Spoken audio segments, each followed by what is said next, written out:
बंदी छोड़ सतगुरु रामपाल जी भगवान की जय हो। परमपिता परमेश्वर सारी सृष्टि के रचनहार कुल मालिक कबीर परमेश्वर सतगुरु रामपाल जी भगवान चरण कमल में मुझदास का कोटि कोटि दंडवत प्रणाम।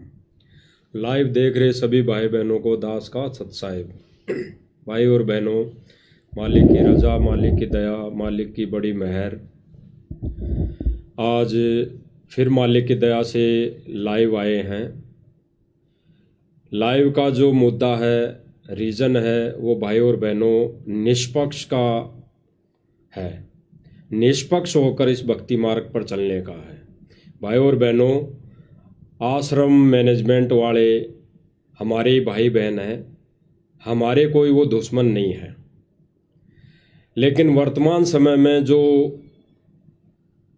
वो कार्य कर रहे हैं, वर्तमान समय में जो वो अपने मनमते से, मनमुखी तरीके से जो सारा कार्य कर रहे हैं, ये आध्यात्मिक दृष्टि से कितना सही है, कितना सत्य है, इस पर हमने विचार विमर्श करना है। भाई और बहनों, अगर हम देखा देखी में चलेंगे, अगर हम एक दूसरे की देखा देखी में चलेंगे या आश्रम मैनेजमेंट वालों की देखा देखी करेंगे या उनके हिसाब से हम चलेंगे, तो भाई और बहनों आध्यात्मिक मार्ग में हम मार खा जाएंगे। हम भक्ति मर्यादा से दूर हो जाएंगे। हमारे को जो गुरुदेव ने मर्यादाएं दी है, उनसे हम दूर हो जाएंगे, यानी गुरु मर्यादा से हम दूर हो जाएंगे। तो भाई और बहनों, ये है निष्पक्ष का मार्ग है। तो हम आज इस लाइव के माध्यम से निष्पक्ष वाली बात करेंगे। और आज फिर से हमारे साथ पवन दास जी हैं, तो इनसे हम जानेंगे इस विषय के, इस चर्चा के माध्यम से, इस लाइव सत्संगति के माध्यम से, कि वर्तमान समय में जो हमारे आश्रम वाले भाई बहन हैं, सतलोक आश्रम वाले भाई बहन हैं, वो जो अन्नपूर्णा मुहिम के तहत जो कार्य करने में लगा हुआ है, इसके पीछे उन भाइयों का, यानी सतलोक आश्रम वालों का क्या प्रयोजन है, क्या उनकी मनसा है, क्या उनकी सोच है, उन्होंने इसके पीछे का क्या रीज़न बनाया हुआ है, इस विषय में हम आज जानेंगे। आध्यात्मिक दृष्टि से, आध्यात्मिक तौर पर हम जानेंगे पवन दास जी से। तो इससे पहले दास आपसे विनम्र विनती करेगा, प्रार्थना करेगा कि भाई और बहनों, ये मार्ग है निष्पक्ष का। इस पर हमने निष्पक्ष भाव से, निष्पक्ष होकर चलना पड़ेगा।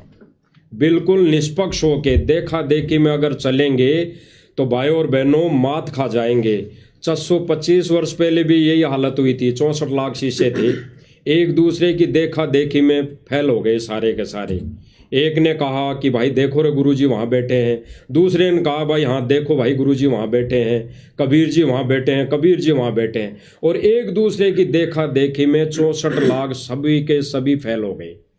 तो यानी देखा देखी। तो भाई और बहनों, ये मार्ग जो है, ये देखा देखी का नहीं है। कि सतलोक आश्रम वाले भाई बहन अगर वो कोई चीज़ कर रहे हैं, कोई क्रिया कर रहे हैं किसी मुहिम के तहत या किसी संस्था के तहत, तो उसके पीछे लगना कितना हमारा हानिकारक सिद्ध हो सकता है, इस विषय में हम जानेंगे आज पवन दास जी से। कि जो सतलोक आश्रम वाले भाई बहन हैं, भाई हैं, कोऑर्डिनेटर हैं, बड़े बड़े सेवादार हैं, वो इस अन्नपूर्णा मुहिम के तहत जो कार्य कर रहे हैं, लोगों की मदद कर रहे हैं, फ्री में मकान बना रहे हैं, फ्री में कोई पानी निकाल रहे हैं, मोटरें पाइप दे रहे हैं, तो इनके पीछे इनका क्या रीज़न है, क्या इनका प्रयोजन है, क्या इनकी मनसा है, तो हम आज जानेंगे पवन दास जी से। तो सभी भाई बहन विशेष तौर से गहराई से चिंतन मनन इस पर हमने करना है, क्योंकि देखा देखी का मार्ग नहीं है। तो हम आज पवन दास जी से जानेंगे। तो बताएं पवन दास जी, आज जो ये वर्तमान में मुहिम चल रही है, ये सतलोक आश्रम की तरफ से, ये आध्यात्मिक दृष्टि से कितना सही है या कितना इसको गुरुजी के ज्ञान आधार से कितना इसको आप इसको मानते हैं, किस दृष्टि से इसको देखते हैं? तो आज बताइए हमें सभी भाई बहनों को आप। सर्वप्रथम तो परमपिता परमेश्वर सतगुरु रामपाल जी भगवान के चरण कमल में दास का अनंत कोटि दंडवत प्रणाम। लाइव वीडियो देख रहे सभी भाई बहनों को दास की तरफ से प्यार भरा सत्साई। देखिए कजोड़ जी, आपने जो सवाल किया बहुत ही अच्छा सवाल है कि वर्तमान में परम पूज्य परमेश्वर सतगुरु रामपाल जी का परिवार, सतलोक आश्रम मैनेजमेंट हरियाणा, ये लोग जिस प्रकार से सन 2014 बरवाला कांड के बाद से, सतगुरु रामपाल जी के हिसार जेल जाने के बाद से जिस प्रकार से भक्ति मार्ग पर बहुत सारे कार्य ऐसे किए जा रहे हैं जिन कार्यों का सतगुरु रामपाल जी के भक्ति मार्ग से दूर दूर तक कोई रिश्ता नाता नहीं है। आपने बात की एक अन्नपूर्णा मुहिम की कि इस अन्नपूर्णा मुहिम के तहत सतलोक आश्रम मैनेजमेंट हरियाणा, गुरुदेव का परिवार गरीब लोगों के मकान बनवा रहा है, जो असहाय लोग हैं उनके मकान बनवा रहा है, उनको राशन वगैरह दे रहा है। अभी हरियाणा में पिछले दिनों बाढ़ की समस्या थी, गांव में पानी भर गया था, इन्होंने मोटर और पाइप दे देकर गांव वालों की मदद की है। बहुत अच्छी बात है, किसी की मदद करना कोई बुरी बात नहीं है। लेकिन जब बात आती है सतगुरु रामपाल जी के शास्त्र अनुकूल शत भक्ति मार्ग की, तो इस मार्ग की कुछ मर्यादा हैं, कुछ नियम हैं। मैं बार बार एक उदाहरण देता हूं कि मीठा खाना बहुत अच्छी चीज है, कोई भी व्यक्ति मीठे के लिए मना नहीं करेगा, सबको अच्छा लगता है। लेकिन जिस पेशेंट को या जिस व्यक्ति को शुगर की बीमारी है, डायबिटीज है, उसको हर कोई मना करेगा कि भाई आप मीठा मत खाओ। डॉक्टर भी उसको सलाह देगा कि भाई मीठा मत खाना। इसी प्रकार ये भक्ति मार्ग है। आज से पहले हमने केवल भक्ति का नाम सुना था, हमें यथार्थ भक्ति मार्ग प्राप्त नहीं था। अब हमें सत भक्ति मार्ग प्राप्त हुआ है, सच्चा परमात्मा प्राप्त हुआ है, सच्चा गुरु प्राप्त हुआ है। तो यहां मर्यादा भी कुछ विशेष हैं। यदि हम उन मर्यादाओं में रहकर, गुरु वचन में रहकर इस भक्ति मार्ग पर आगे नहीं बढ़ेंगे तो फिर हम असफल हो जाएंगे, मोक्ष से वंचित रह जाएंगे। तो गुरुदेव ने हमें बताया कि बच्चों, ये इस प्रकार के कार्य करने वाले काल के लोक में काल के व्यक्ति बहुत है। आप सरपंच चुनते हैं, एमएलए चुनते हैं, विधायक चुनते हैं, एमपी चुनते हैं, मुख्यमंत्री चुनते हैं, प्रधानमंत्री चुनते हैं। क्यों चुनते हैं? विकास के कार्यों के लिए, गरीब और असहायों की मदद के लिए, बिजली, पानी, रोड, सड़कें, ये सब ठीक करवाने के लिए। तो गुरुदेव ने कहा कि बच्चों, हमारा मार्ग अलग है, भिन्न है। इन सरकारों की व्यवस्था भी परमात्मा जी ने ही कर रखी है आम जन की सुविधाओं के लिए। तो हम भक्तों का तो सतगुरु रामपाल जी के भक्ति मार्ग को समझकर अब ये कार्य हो जाना चाहिए एकमात्र कि हमने तो किसी भी प्रकार से भक्ति करके, मर्यादाओं में रहकर, गुरु को प्रसन्न करके और इस काल के लोक से बाहर निकलना है, जन्म और मरण के झंझट से बाहर निकलना है, 84 लाख योनियों के कष्ट से बाहर निकलने का हमने प्रयास करना चाहिए। भगत कभी भी इस प्रकार के पचड़ों में नहीं पड़ेगा। गुरु ने हमें समझा दिया कि बेटा, ये काल का 21 ब्रह्मांड, ये कर्म क्षेत्र है, या पाप और पुण्य से सारा व्यवहार चलता है। जिसके पुण्य अधिक है वो सुखी है, जिसके पाप अधिक है वो दुखी है। और हम भगत ना किसी के पुण्य बढ़ा सकते, ना किसी के पाप अपने सिर ले सकते। तो सतगुरु से यह तत्व ज्ञान प्राप्त होने के बाद भगत ने तो इस प्रकार के पचड़ों में पड़ना ही नहीं चाहिए। अगर कोई गरीब है, कोई अमीर है, किसी के सर पर छत है या नहीं है, ये उसके अपने कर्म हैं, उसके अपने पाप कर्म हैं, वो उसने भोगने हैं। हम केवल एक काम कर सकते हैं, उस व्यक्ति तक हम परमात्मा की जानकारी पहुंचा सकते हैं। हम उसको भक्ति का संदेशा दे सकते हैं कि भाई देखो, धरती पर परमात्मा आया हुआ है, सत भक्ति मार्ग शुरू हो चुका है, आप सतगुरु की शरण में आइए, और भक्ति से परमात्मा आपके सारे कष्टों का मर्दन करेगा, आपको सुखी भी करेगा भगवान, आपका मकान भी बनेगा। रास्ता परमात्मा बहुत सारे निकाल देता है। फिर छोटा मोटा भगत का धंधा होता है, उसमें परमात्मा बरकत दे देता है। आपने सेऊ समन की कथा सुनी होगी। सेऊ कितना गरीब था, कितना निर्धन था, क्या सतगुरु को नहीं पता था? क्या सतगुरु के साथ में जाने वाले भक्तों को नहीं पता था? उसके घर पर सतगुरु को खाना खिलाने के लिए आटा भी नहीं था। क्या सतगुरु ने उसकी घर की ऐसी दुर्दशा देखकर उसका मकान बनवाया? अपने भक्तों से कहा कि भाई इसका मकान बना दो, इसके घर में राशन डाल दो। तैमूर लंग कितना गरीब था, लोगों की भेड़ बकरियां चराकर दोनों मां बेटे जीवन निर्वाह किया करते थे। क्या कबीर परमेश्वर ने कहा विश्वकर्मा जी को कि इसका मकान बना दो, या अपने किसी अन्य भक्तों को कहा कि भाई इसका तैमूर लंग का मकान बना दो, इसके घर में राशन डाल दो? परमेश्वर ने सबको भक्ति से जोड़ा। उनकी एक विधि है, अध्यात्म की एक प्रोसीजर है। सतगुरु कभी मर्यादा भंग नहीं करता।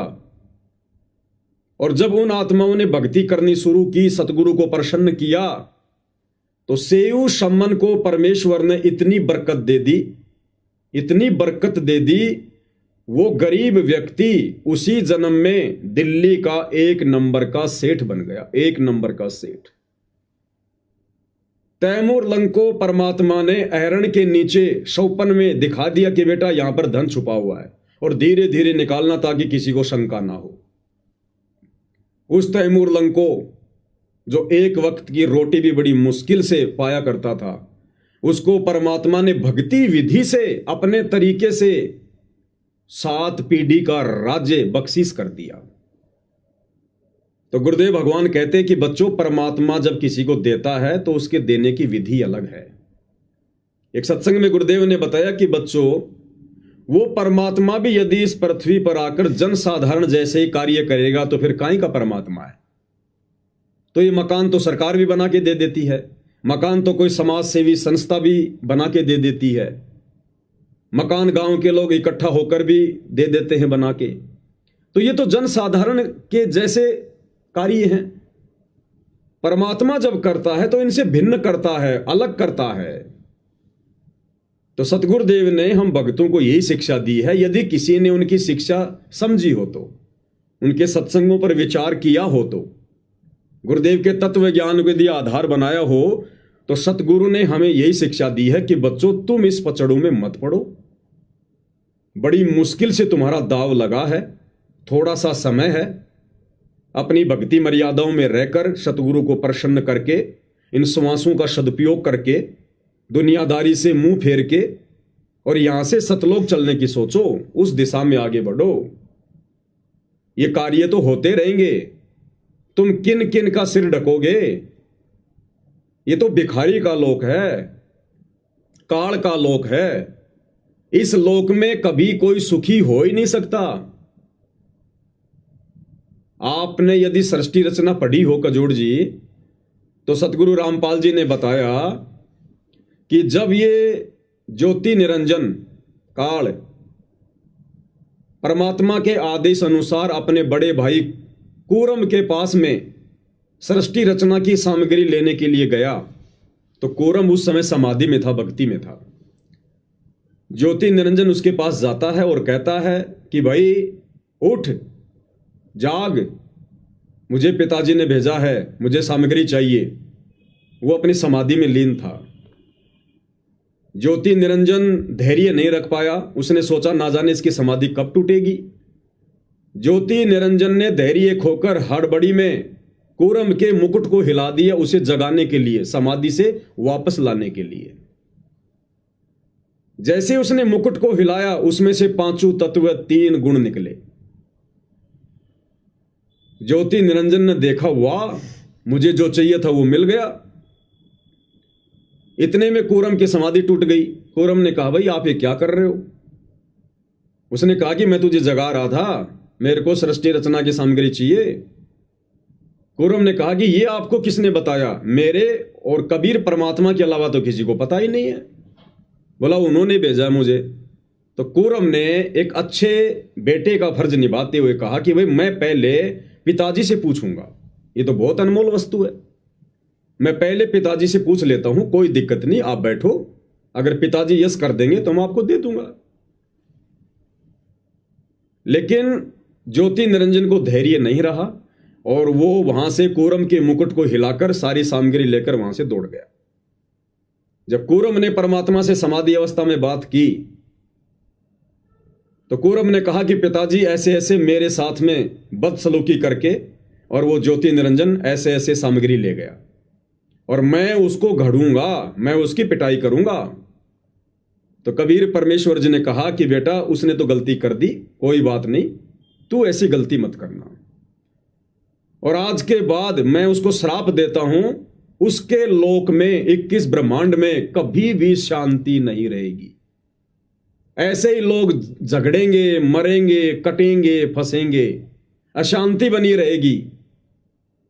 ये श्राप वहां से लगा हुआ है इस काल को, ब्रह्म को, 21 ब्रह्मांड के राजा को। तो भाई परमेश्वर ने जिसको ऐसा श्राप दे रखा हो कि जिसके लोक में कभी सुख शांति नहीं होगी, हम 2 कोटि के जीव अपनी भक्ति ना करके क्यों दुनिया को सुखी करने का ठेका ले रहे? जब दुनिया को वापस थोड़ा बहुत सुखी करने के लिए परमात्मा स्वयं संत रामपाल जी के रूप में धरती पर आ चुके हैं, तो अब वे अपने स्तर पर, अपने तरीके से, अपनी प्रोसीजर के अनुसार लोगों को धन देंगे, उनको सुखी करेंगे, उनके मकान बनाएंगे। अपने भक्तों को मजदूरी पर नहीं लगाएंगे। जिस प्रकार से सतलोक आश्रम वाले सतगुरु की आड़ में भक्तों से मजदूरियां करवा रहे हैं। सतगुरु हमसे भक्ति करवाने के लिए आए, मजदूरी करवाने नहीं आए। तो सतगुरु की एक विधि है, और जब से सतगुरु रामपाल जी ने अपने सत भक्ति मार्ग की शुरुआत की है सन 1994 से, कजोड़ जी मैं चैलेंज करता हूं, आज तक मुझे उनके एक भी भगत का ऐसा घर बता दीजिए जो घर सतगुरु रामपाल जी ने बनवाया हो। एक भी वो भगत बता दीजिए जिसके घर में सतगुरु रामपाल जी ने राशन डलवाया हो।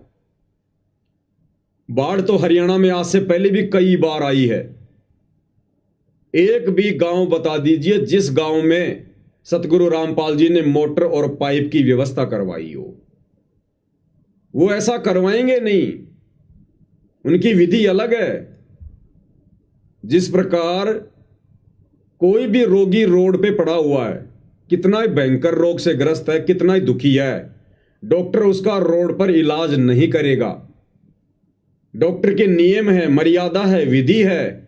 आप विधिवत हॉस्पिटल में आइए, हॉस्पिटल में एडमिट होइए, अपना नाम गांव पता लिखाइए, उसके बाद डॉक्टर आपके रोग को भी चेक करेगा और जैसा भी रोग है उस अनुसार उसका ट्रीटमेंट भी करेगा। तो सतगुरु रामपाल जी परमेश्वर जी की आत्माओं को धनी बनाने की, स्वस्थ बनाने की एक प्रोसीजर है। आप सबसे पहले उनके ज्ञान को सुनिए, समझिए, आप उनकी शरण में आइए, शरण में आकर आप जी भक्ति करते रहिए, फिर परमेश्वर आपके काम धंधे में बरकत देगा, आपके बच्चों को नौकरी पे लगा देगा। बहुत सारे तरीके हैं परमात्मा के पास में। और फिर सतगुरु अपनी वाणी में कहते हैं कि भाई कल्पे कारण कौन है, तू कर सेवा निष्काम और मन इच्छा फल देऊंगा जब पड़ेगा मेरे से काम। सतगुरु कहते हैं बेटा अब उपदेश लेकर तू निश्चिंत होकर मर्यादा में रह के भक्ति कर।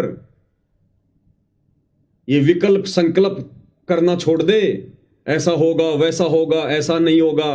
कहते हैं मन में कल्पनाएं करना छोड़ दे, अपने सतगुरु पर छोड़ दे। जहां तेरे को सतगुरु की आवश्यकता पड़ेगी, किसी भी आवश्यक वस्तु की आवश्यकता पड़ेगी, सतगुरु समय से पहले तेरे सामने हाजिर कर देगा। तो ये है सतगुरु की प्रोसीजर। सतगुरु अपने भक्तों को मजदूर बनाकर उनका समय और श्वासें बर्बाद नहीं करवाता। जिस प्रकार से हमारे सतलोक आश्रम वाले भाई, गुरुदेव का परिवार बेचारे भोले भाले भक्तों को मजदूर बनाकर आश्रमों पे आश्रम बनवा रहे हैं। एक अन्नपूर्णा मुहिम के तहत लोगों के मकान बनवा रहे हैं, लोगों के घरों में राशन बंटवा रहे हैं। फिर भक्ति कौन करेगा? क्या आवश्यकता पड़ेगी फिर आदमी को भक्ति करने की, सतगुरु रामपाल जी की शरण में आने की?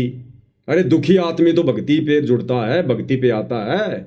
दुखी आदमी तो भगवान को ढूंढेगा, और आपने पहले उसको सुखी कर दिया, वो क्यों आएगा फिर परमात्मा की शरण में? और आ भी गया तो वो क्या निहाल करेगा? ऐसे ही मर्यादा तोड़ के चलता रहेगा, क्योंकि आपत्ति तो उस पर कोई है ही नहीं। अब सारी व्यवस्था आपने उसकी आगे से आगे कर ही दी है। तो सतगुरु रामपाल जी परमेश्वर जी के सतभक्ति मार्ग अनुसार जो प्रोसीजर वर्तमान में अन्नपूर्णा मुहिम के तहत किसी भी प्रकार के कार्य सतगुरु रामपाल जी का परिवार कर रहा है, ये सतलोक आश्रम मैनेजमेंट हरियाणा कमेटी कर रही है, ये गुरुदेव के भक्ति विधान अनुसार बिल्कुल गलत है।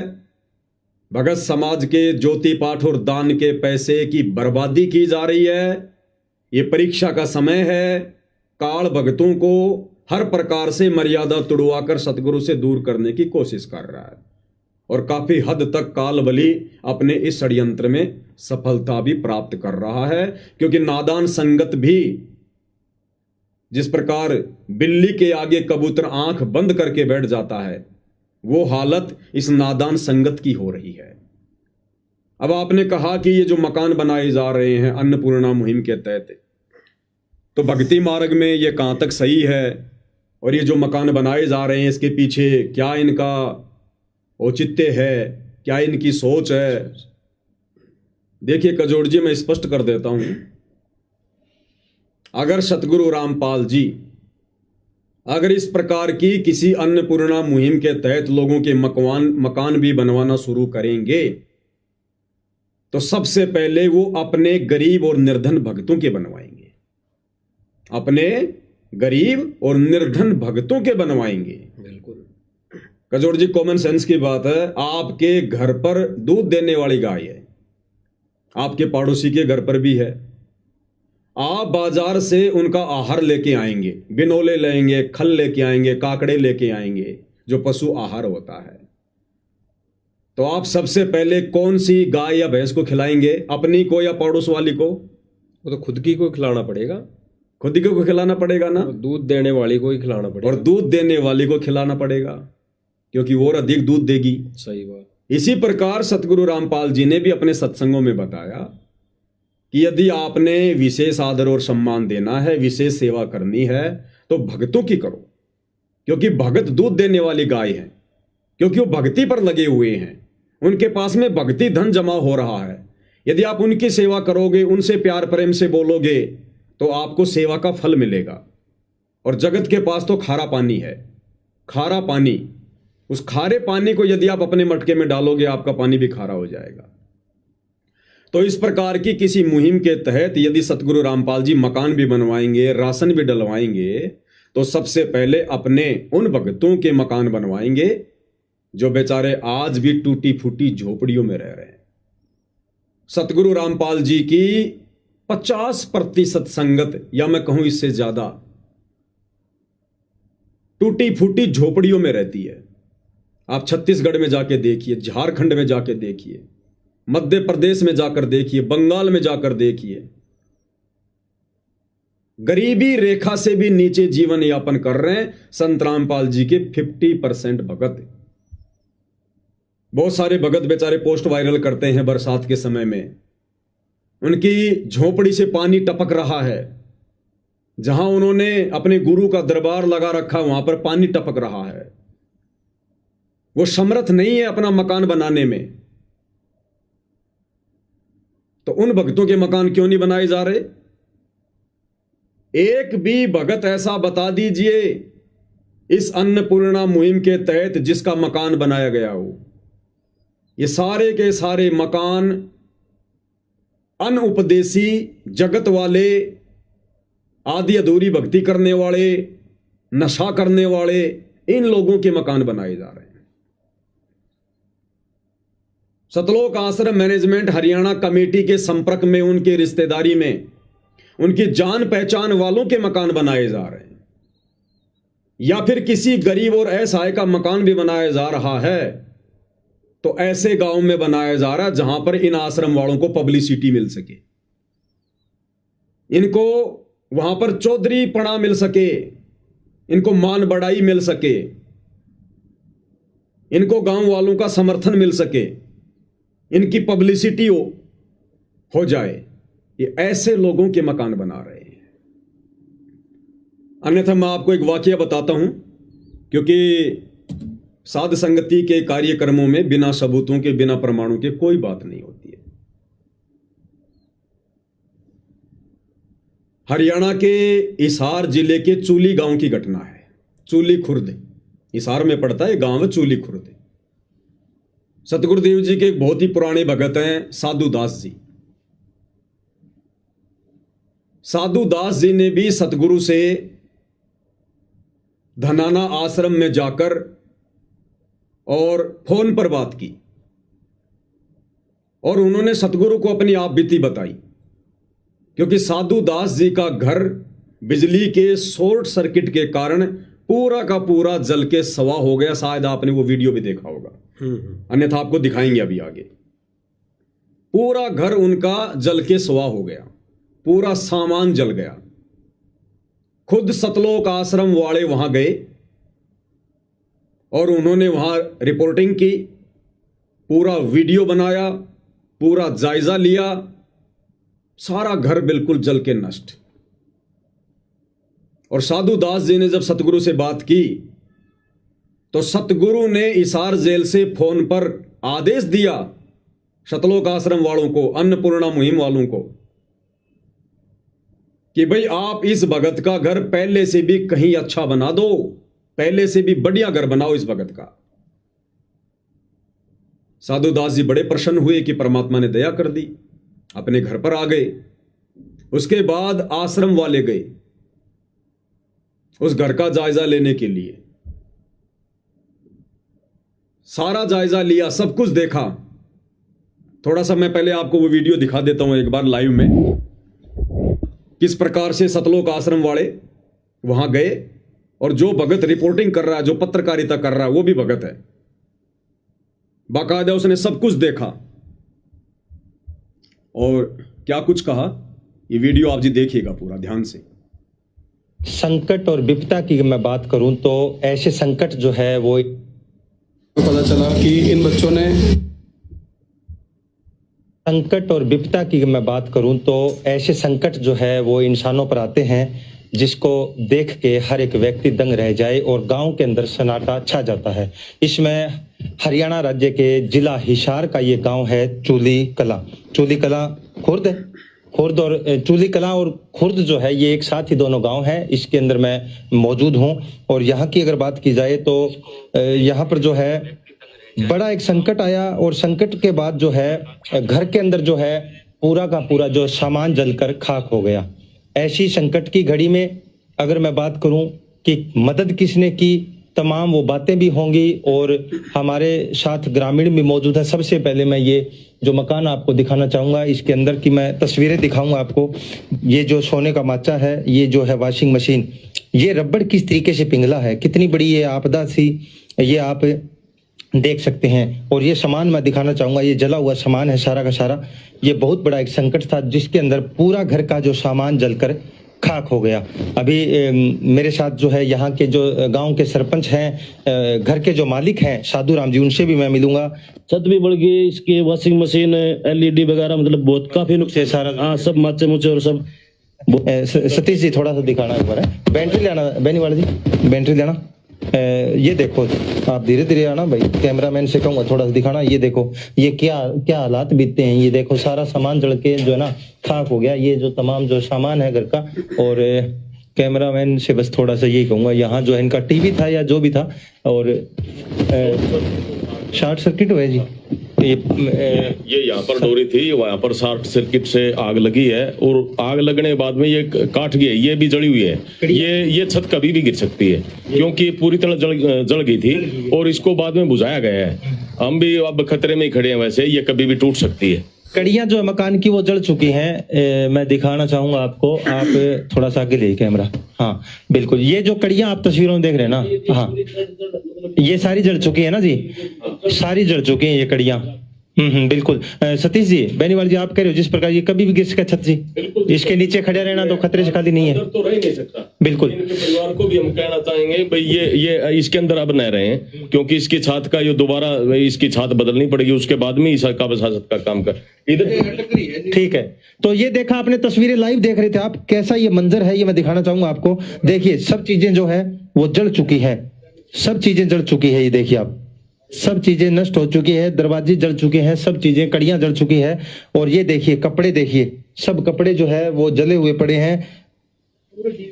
डीवीआर था वो भी जल गया, इसके ऊपर था जी, हाँ डीवीआर था यहाँ पे, वो भी जल गया है। ये देखिए किस प्रकार ये पिघला है, ये इसको हम क्या कहें, ये किस प्रकार से कहर जो है ये बरसा, और इसके अंदर जो है पूरे परिवार के जो सपने हैं वो चूर चूर हो गए। इसके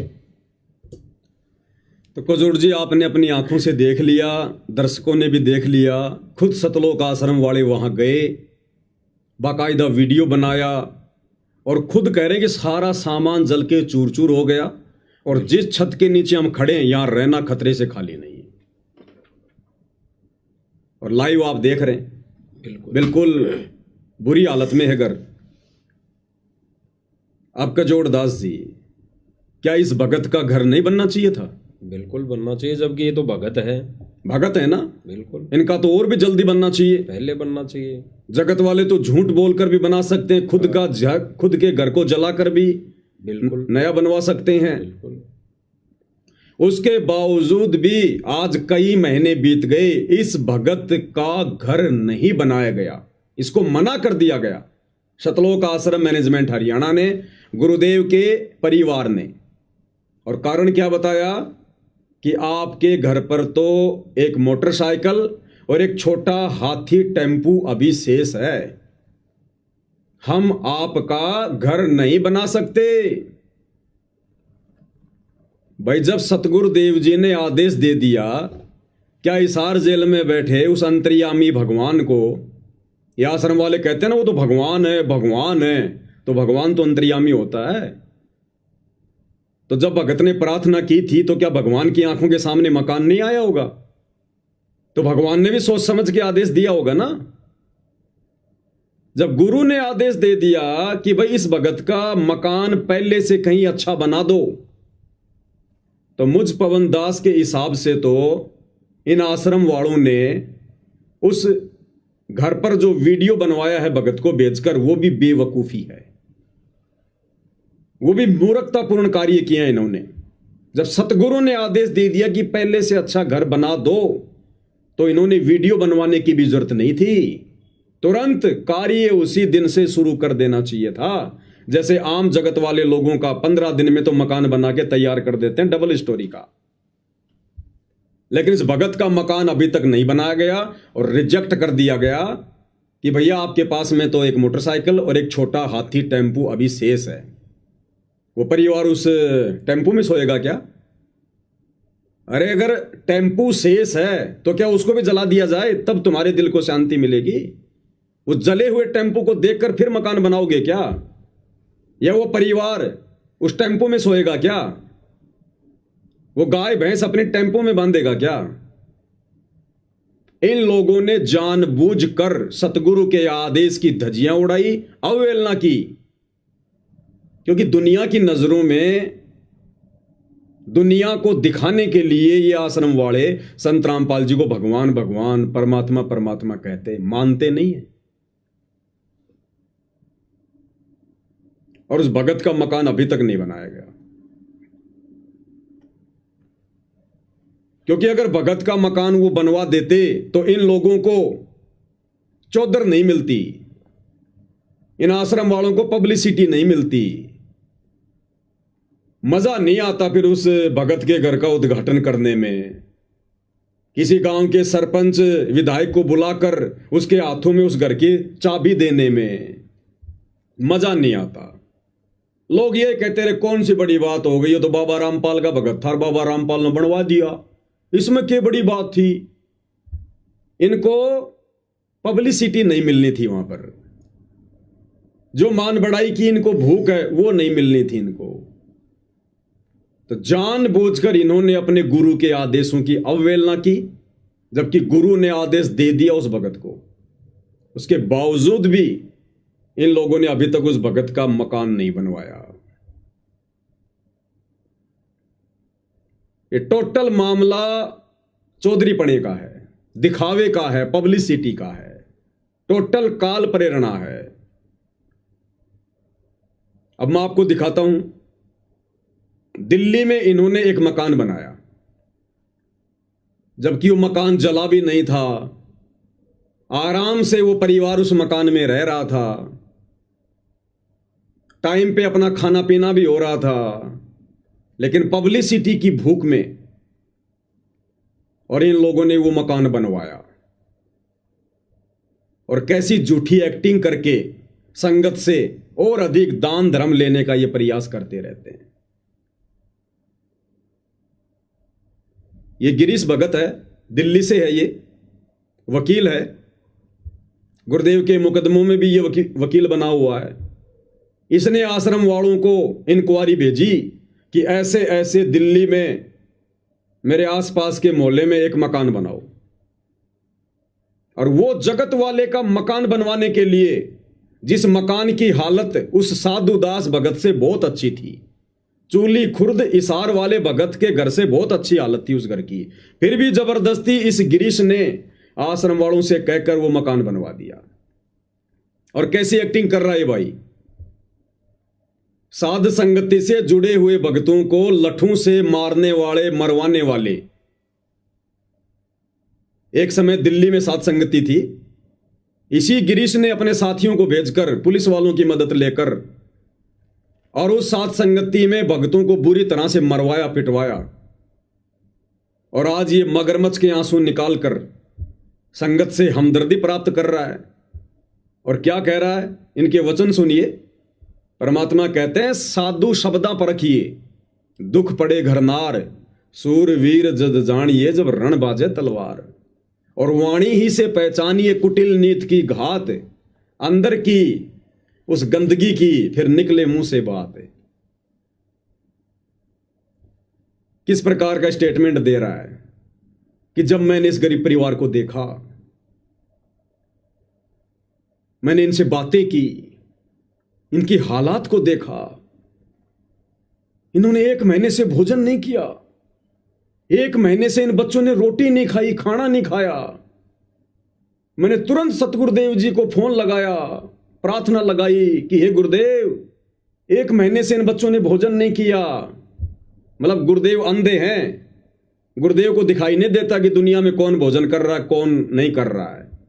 गुरुदेव अंतर्यामी नहीं है, इनको दिखा तो इन्होंने गुरुदेव को दिखाया कि देखो गुरुजी, आप तो आंखें बंद करके बैठे हुए हो, दुनिया में कितनी आपत्ति आ रही है, दुनिया कितनी दुखी है।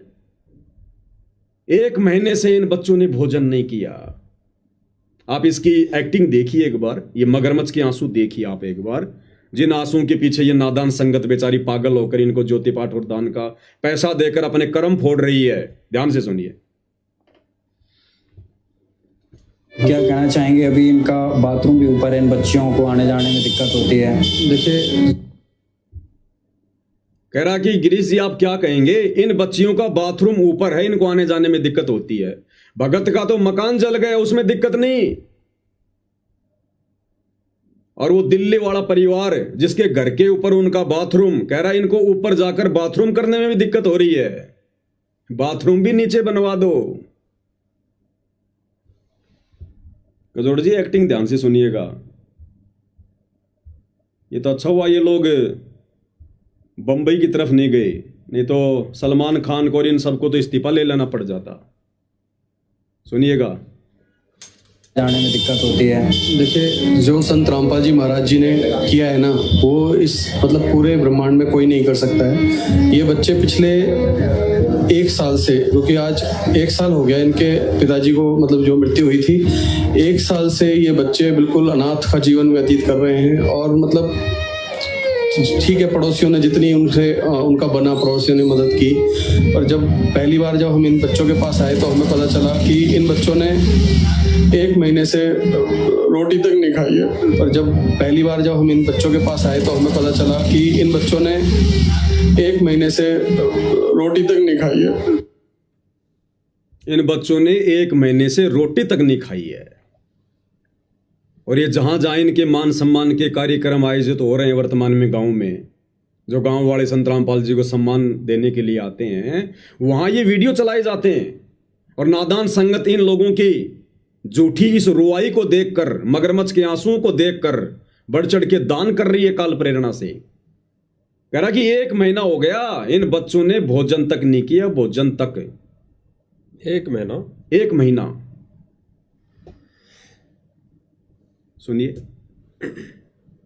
तो इस तरीके की चीजें जब पता चली ना, तो हमारे हृदय से ऐसे मतलब दर्द हुआ हमें कि भाई मतलब इस काल के लोक में, जैसे संत रामपाल जी महाराज बताते हैं ना, वाकई में ये इतने दुखी बच्चे हैं, मतलब इनका आगे पीछे कोई भी नहीं था। तो हमने तुरंत जो है संत रामपाल जी महाराज को प्रार्थना करी कि बंदी छोड़। इस तरीके की दुर्दशा हो रही है बच्चों की और इतने दुखी बच्चे, हमने तुरंत जो है संत रामपाल जी महाराज को प्रार्थना करी कि बंदी छोड़। इस तरीके की दुर्दशा हो रही है बच्चों की और इतने दुखी बच्चे सब।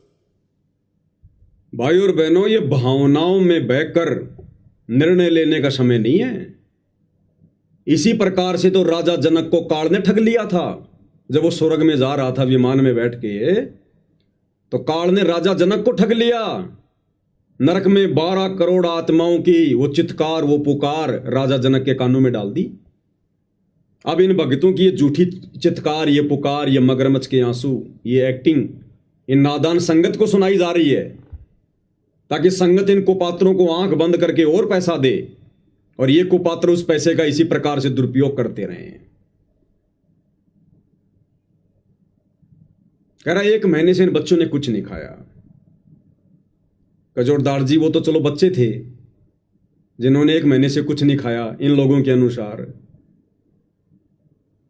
ये भाई गिरीश शर्मा, संत रामपाल जी का भगत, दिल्ली में वकील, 1 महीने तक बिना कुछ खाए पिए ये मुझे जिंदा रह के दिखा दे। सही बात। अगर उन्होंने 1 महीने तक कुछ नहीं खाया तो बच्चे तो सप्ताह भर भी भूख सहन नहीं कर सकते। इतनी बढ़ चढ़ के एक्टिंग क्यों की जा रही है? बॉम्बे में जाना है क्या? एक्टर बनना है क्या? कोई ड्रामा कंपनी में ज्वाइन करना है क्या? क्यों इतना बढ़ चढ़ के झूठ बोला जा रहा है? क्यों बेचारी नादान संगत को गुमराह किया जा रहा है झूठी एक्टिंग करके? कह रहा है 1 महीने से इन बच्चों ने कुछ नहीं खाया है, कुछ नहीं खाया। संत रामपाल जी महाराज ने तुरंत जो है ना आदेश करा कि बेटा जो भी उन बच्चों को चाहिए, और उन बच्चों को मैंने गोद ले लिया, वो मेरे बच्चे हैं, वो अनाथ नहीं है। तो संत रामपाल जी महाराज ने आदेश करा कि इनको जो भी चाहिए, जो इनकी सुविधा है वो आप इन्हें दो, खाद्य सामग्री दो, स्कूल में अच्छे स्कूल में। देखा नादान संगत किस प्रकार से आंसू निकाल रही है। इनका घर की मरम्मत कराओ, और इनका जो है जैसे अपने भाई बहनों पर संत रामपाल जी महाराज ने ये भी कहा कि बेटा जब आप उनके पास जाओ ना, तो अपने बच्चों की तरह ट्रीट करना। अपने बच्चों जैसे आप अपने बच्चों का ख्याल रखते हो ना, उस तरीके से उन बच्चों को जो है आपने सामान दिलाना है, ये करना है। भगत जी आप यकीन नहीं मानोगे भाई। अब बताओ, चूली गांव का, हिसार जिले का साधु दास भगत, जिसका घर बिजली के शॉर्ट सर्किट के कारण जल के भस्म हो गया, वो दुश्मन था क्या? कह रहा गुरुदेव कह रहे हैं उन बच्चों को अपने बच्चों की तरह व्यवहार करना और तुरंत उनका मकान बनाओ। वो साधु दास कोई दुश्मन था क्या संत रामपाल जी का? अब ये बच्चे क्या कह रहे हैं? भाई ने तो अपनी एक्टिंग कर दी। अब ये बच्चे क्या कह रहे हैं?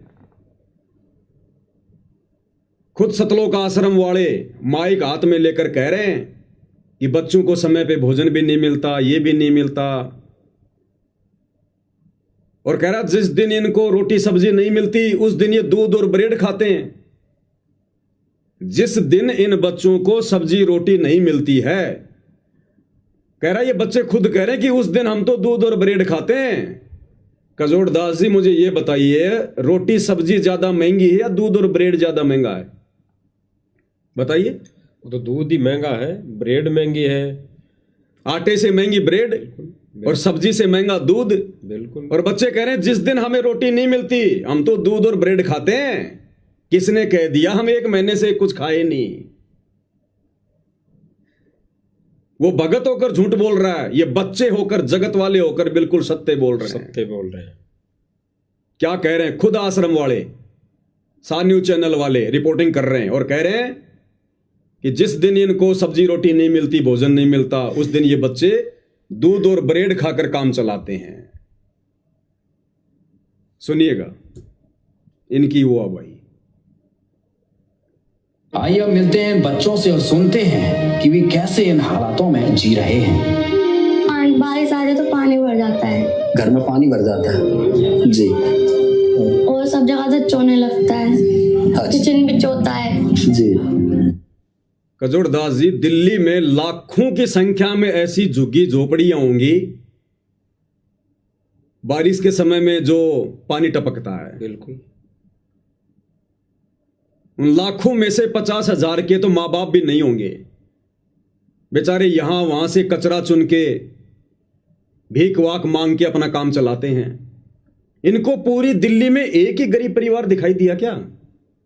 अरे लाखों की संख्या में तो दिल्ली की सरकार ने चिन्हित कर रखे हैं। अगर इनको नहीं मिल रहे हैं तो दिल्ली की सरकार से जाके बायोडाटा ले लो, अगर तुम्हें इतनी ज्यादा हमदर्दी हो रही है तो। अगर इस अन्नपूर्णा मुहिम के तहत हर व्यक्ति का घर बनाना है गरीब का, तो दिल्ली की सरकार से बायोडाटा ले लो, तुरंत देगी। पूरी दिल्ली में इनको एक ही घर दिखाई दिया अभी तक। मैं तो इन भाइयों को कहता हूं कभी सुबह सुबह फ्रेश होने के लिए अपने घर से बाहर निकलकर दिल्ली की रेलवे लाइन पर जाइए और आपको कई किलोमीटर तक आपको ऐसे ऐसे घर और मकान और लोग दिखाई देंगे जिनकी हालात इन बच्चों से भी गई गुजरी है। कईयों के पास तो घर ही नहीं है, घास फूस डाल के झोपड़ी बना के रह रहे हैं। तो बनाओ ना मकान। रोटी कपड़ा शिक्षा और मकान हर किसी को देगा कबीर भगवान। क्यों नहीं दे रहा कबीर भगवान? पैसे की कमी आ गई कबीर भगवान के पास, मजदूरों की कमी आ गई कबीर भगवान के पास। ये केवल एक दिखावा है, एक ढोंग है, एक ड्रामा है, कुछ अपनी मान बढ़ाई के लिए, अपनी चौधर के लिए।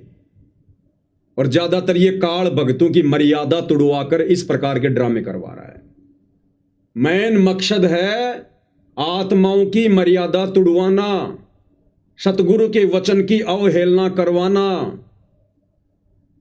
इस परीक्षा के समय में भगत अपनी श्वासों का, अपने समय का सदुपयोग ना कर लें, उसके लिए काल ने इन आश्रम वालों को खड़ा कर रखा है। और ये नादान संगत बेचारी षड्यंत्र को समझ नहीं रही है। ये सूक्ष्म मार्ग है सतगुरु का। काल कसाई तक तक मारे, पग पग पे यो बाणा। संगत समझ नहीं पा रही षड्यंत्र को। इसीलिए तो परमात्मा कहते हैं कि अनंत कोटि बाजी जहां मैंने रचे सकल ब्रह्मांड, और गरीब दास मैं क्या करूं यो काल करे जीव खंड। जबरदस्ती तो परमात्मा भी नहीं करेगा यहां कर।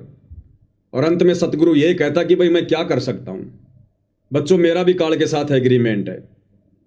मैंने तुम्हें ज्ञान दे दिया, समझाने में कोई कमी नहीं छोड़ी, मर्यादा बताने में कमी नहीं छोड़ी। अब यदि तुम मेरे वचन की अवहेलना करोगे, देखा देखे में भेड़ चाल में मेरे परिवार की पूंछ पकड़ के चलोगे, मेरे ज्ञान को आधार नहीं बनाओगे, काल के सूक्ष्म जाल में फंसोगे, तो भैया मैं कुछ नहीं कर सकता। मेरा तो काल के साथ वचन है। ये परमात्मा आप नीचे जाना, अपना ज्ञान समझाना, जो आपके ज्ञान को माने, आपकी मर्यादाओं में रहे, उसी को सतलोक लेकर जाना, बाकी को छोड़ देना। तो गुरु क्या करे भाई? इसलिए गुरु कह रहा है गरीब दास मैं क्या करूं यो काल करे जीव खंड। ये काल मेरी आत्माओं की मर्यादा तोड़वा देता है, उनको बहका के मेरे नाम पर कि जाओ जोग जीत संसारा, जीव न माने कहा तुम्हारा, तुम्हारा नाम ले वाद बढ़ाऊं, या विद जीवों को भरमाऊं। कि तेरा ही नाम ले लेके तेरे भक्तों को भ्रमित करूंगा। अगर संगत इन वचनों को ध्यान से सुन लेती, चिंतन मनन कर लेती गुरु के वचनों पर, सत्संगों पर, आज ये नादान संगत अपने सुपात्र सतगुरु को छोड़कर इन कुपात्र सतलोक आश्रम वालों के हाथों में ज्योति पाठ और दान का पैसा ना देती अपने कर्म फुड़वाने के लिए। तो बच्चे क्या कह रहे हैं? आश्रम वाले खुद ही कह रहे हैं कि जिस दिन भोजन नहीं मिलता उस दिन तो ब्रेड रोटी खाते हैं, ब्रेड दूध जी। और जैसे ऊपर लैट्रिन तो टूटी हुई है। लैट्रिन भी टूटी है, हाँ जी देखा बेटा। तो बस। और बेटा खाने पीने का कैसे चलता है? जब खाने पीने का होता है तो हम खा लेते, नहीं होता है तो ले आते हैं। अगर कुछ मिल जाता है, कोई दे जा तो खा लेते हैं, ना तो दूध ब्रेड खा के अपना काम चला लेते हैं। बेटा आपको क्या तकलीफ है? कहते कुछ खाने को मिल जाता तो ठीक है, नहीं तो दूध और ब्रेड खा के अपना काम चला काम लेते हैं। चला लेते हैं। मतलब बच्चों ने ये नहीं कहा कि हम भूखे मर रहे हैं, 1 महीना हो गया हम भूख से मर रहे हैं। उन बच्चों ने नहीं कहा कि तुम हमारा मकान बनाओ, हमारे घर में राशन डालो, नहीं। काल बहुत चतुर है। जब कल को ये बातें ऊपर होंगी धर्मराज के दरबार में, तो काल कह देगा जी मैंने कौन से दिन कहा था कि जी जो आपकी शरण में नहीं है, जो मेरे अंडर में है, आप उनका मकान बनाओ। मेरा और आपका तो एग्रीमेंट था कि जो भक्ति करेगा वो आपका, उसके लिए आप जो मर्जी करो, और जो भक्ति नहीं करेगा वो मुझ काल का। आप दखलंदाजी मत करना बीच में। फिर आपने क्यों जबरदस्ती मकान बनवाए? क्यों जबरदस्ती आपने उनके घर में राशन डलवाया? जैसे उनके कर्म थे वो भोग रहे थे।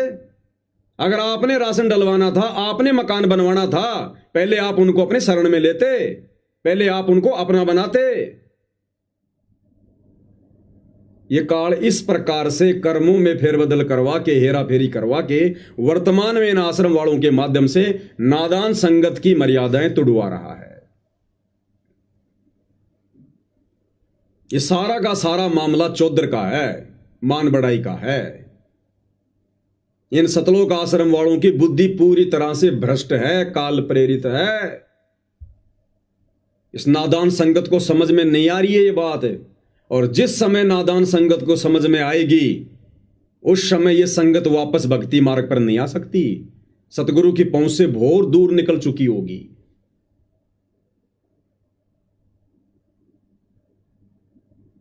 और जो साधुदास भगत है चूली गांव का, हिसार का, जिसने गुरु से प्रार्थना की और गुरु ने कहा कि भाई इसका पहले से अच्छा मकान बनाओ, और आश्रम वालों ने नहीं बनाया, मैं तो साधुदास जी से प्रार्थना करूंगा भाई दुखी होने की जरूरत नहीं है, मन में कोई शंका पैदा करने की जरूरत नहीं है। साधुदास के ऊपर गुरुदेव भगवान की एक बहुत बड़ी रहम हुई है, एक रजा हुई है। परमात्मा ने साधुदास भगत का जो मकान अभी तक नहीं बना है, भाई आश्रम वालों ने तो फोड़ लिए अपने कर्म, जो गुरु के कहने के बाद भी मकान नहीं बनाया, और इधर साधुदास को परमात्मा ने बचा लिया उसका मकान ना बनवा के, कुछ भी कारण बना के। अन्यथा ये भार साधुदास के ऊपर चढ़ता, संगत का साधुदास के ऊपर।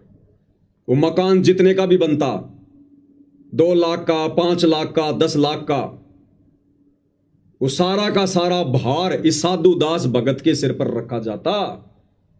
क्योंकि ये तरीका नहीं है सतगुरु का अपने भगत को सुखी करने का, किसी का मकान बनवाने का। तो साधुदास भगत के ऊपर तो बहुत बड़ी रजा हुई है, मेहर हुई है कि परमात्मा ने उसको बचा लिया संगत का भार उसके ऊपर चढ़ाने से। और मकान तो भगत का बनेगा ही, आज नहीं तो 6 महीने बाद में बन जाएगा। परमात्मा 100 तरीके और निकाल देगा। भक्ति करने वालों के साथ भगवान है। लेकिन साधुदास की भी यहां एक गलती रही, उसने सतगुरु के ज्ञान को आधार ना बनाकर और इस अन्नपूर्णा मुहिम को देखकर जबरदस्ती अपने मुंह में पानी भर लिया, लालच में आ गया। थोड़ी सी नादानी दिखा दी उसने, अपने गुरु पर विश्वास नहीं किया। उसने सौपन में भी इस प्रकार से अपने गुरु से डिमांड नहीं करनी चाहिए थी। सौपन में भी भक्ति करनी चाहिए थी। अगर साधुदास भगत जी ने रंका और बंका की कहानी को आधार बनाया होता, रंका और बंका दोनों पति पत्नी सतगुरु का सत्संग सुनने गए हुए थे। गरीब परिवार था, एक झोपड़ी थी, साथ में एक बेटी थी वंका। सत्संग सुन रहे थे, पीछे से बेटी दौड़ के गई और कहा कि पिताजी पिताजी, माताजी माताजी। उन्होंने पीछे मुड़कर देखा, बोला क्या हुआ, इतनी जोर से क्यों चिल्ला रही है, सत्संग में भंग पड़ गया। बेटी ने कहा कि झोपड़ी में आग लग गई, सब कुछ जल के खाक हो गया। तो रंका बंका ने देखा कि भाई अगर ये झोपड़ी ना होती तो सत्संग में भंगी ना पड़ता। उन दोनों ने कहा कि बेटी क्या बच गया? तो वंका ने कहा कि माता पिताजी एक खाट बच गई जो बाहर रखी हुई थी पेड़ के नीचे, बाकी सब जल के खाक हो गया। तो रंका बंका ने क्या कहा? विचार करना, सामने सतगुरु बैठे सत्संग कर रहे हैं, परीक्षा थी उन आत्माओं की। गरीब परिवार, एक झोपड़ी, सारा सामान जल गया, अनाज जल गया, और अपनी बेटी से कह रहे हैं कि बेटी और क्या बच गया? बोला जी एक चारपाई बची है जो बाहर थी। दोनों बोले उसको भी आग में डाल दे। अरे उसको भी आग में डाल के आ जा। अगर वो चारपाई ना बचती तो तू दौड़ के ना आती, सत्संग में भंग नहीं पड़ता। बेटा उसको भी आग में डाल के आ जा। बेटी भी आज्ञाकारी थी, तुरंत गई, उस खटिया को भी आग में डाल के वापस सत्संग में आके बैठ गई। और आराम से तीनों प्राणी सतगुरु का सत्संग सुन रहे हैं। घर की कोई चिंता नहीं, रात को कहां रहेंगे, क्या खाएंगे, कोई चिंता नहीं। सामने सतगुरु बैठे हैं। सत्संग के बाद भी सतगुरु से प्रार्थना नहीं की कि सतगुरु मेरा मकान जल गया, हे सतगुरु हम झूठ नहीं बोल रहे, हे सतगुरु देखो सत्संग में हमारी बेटी दौड़ के आई थी। अपने सतगुरु से प्रार्थना भी नहीं की कि हमारा मकान जल गया। उनकी परीक्षा थी, सतगुरु ने भी कुछ नहीं कहा। दंडवत प्रणाम किया, तीनों वापस घर। अब घर कहां रह गया? झोपड़ी जल गई, खाक हो गई, राख हो गई। पूरी रात झोपड़ी के आगे जो पेड़ था उसके नीचे बैठे रहे और परमात्मा की चर्चा करते रहे कि देखो आज सतगुरु ने कितना अच्छा ज्ञान बताया, सतगुरु ने नजर निहाल कर दिया। भाई हमारे धन भाग जो हमें ऐसे पूर्ण गुरु मिले, ऐसा ज्ञान ना आज तक कभी सुना, ना किसी ने सुनाया। और बच्चों हमने तो भक्ति करके सतलोक चलना है। एक दिन ये 21 ब्रह्मांड भी जल के राख होगा, उससे पहले पहले निकल लो यहां से। इस प्रकार की बातें करते करते, सतगुरु की महिमा करते करते, और कब उनकी आंख लग गई परिवार को पता ही नहीं। उस पेड़ के नीचे बैठकर झोपड़ी का रोजना नहीं रोया कि हमारी झोपड़ी जल गई, हे भगवान अब हम क्या करेंगे। आगे की प्लानिंग नहीं करी कि कल को कहां जाएंगे, कहां से पूड़े लेके आएंगे, हैं फिर झोपड़ी बनाएंगे, कुछ नहीं सोचा। और जब सुबह उनकी आंखें खुली तो देखा कि एक झोपड़ी जली थी, 2 झोपड़ी बनके तैयार खड़ी हैं, 2 झोपड़ी नई। उन्होंने झोपड़ी में प्रवेश भी नहीं किया। आकाशवाणी हुई कि बच्चों ये झोपड़ी मैंने बनाई है तुम्हारे लिए। आकाशवाणी पे विश्वास नहीं किया, बोला पहले अपने सतगुरु से पूछेंगे, उसके बाद में झोपड़ी में प्रवेश करेंगे। तीनों प्राणी आश्रम में गए, सतगुरु को पूरी कहानी बताई। सतगुरु ने कहा बेटा ये तुम्हारी परीक्षा थी, वो झोपड़ी मैंने बनाई, और बेटा तुम्हारे विश्वास को देखकर कि तुमने झोपड़ी का रोजना अपने गुरु से नहीं रोया कि मेरी झोपड़ी जल गई, मेरी झोपड़ी जल गई। तुमने केवल परमात्मा की भक्ति की सोची, चर्चा की सोची, महिमा की तुमने। बेटा मैं चाहता तो सोने की भी बना सकता था। और जाओ वो झोपड़ी मैंने बनाई, आराम से रहो। फिर अपना गुरु का आदेश पाकर झोपड़ी में रहे। तो साधु दास भगत जी भी यहां थोड़ी सी मार खा गए। या तो उन्होंने सत्संग नहीं सुने या सुनकर विचार नहीं किया। अरे सतगुरु से झोपड़ी थोड़ी मांगनी है भगत ने। हर सत्संग में गुरु मना करता, बेटो कार कोठी मत मांगो, कार कोठी मत मांगो। बड़ी मुश्किल से तुम्हारा दाव लगा है कलयुग की पिछली पीढ़ी में, मांगने वाली चीज मांगो। भक्ति दान मोहे दीजियो देवन के देवा हो, भक्ति दान मोहे दीजियो देवन के देवा हो। जन्म पाया भूलों नहीं करहूं पद सेवा हो। और हर एक चौपाई में परमात्मा ने क्या संदेशा दिया कि अष्ट सिद्धि और 9 निधि बैकुंठ का वासा हो, और सपने में इच्छा नहीं करूं गुरु आन तुम्हारी हो। ये परमात्मा मैं ना आपसे 9 सिद्धि मांगू, ना 9 रिद्धि मांगू, मैं आपसे बैकुंठ भी नहीं मांगता। बैकुंठ में तो महल है बड़े बड़े, झोपड़ी तो बहुत छोटी चीज है।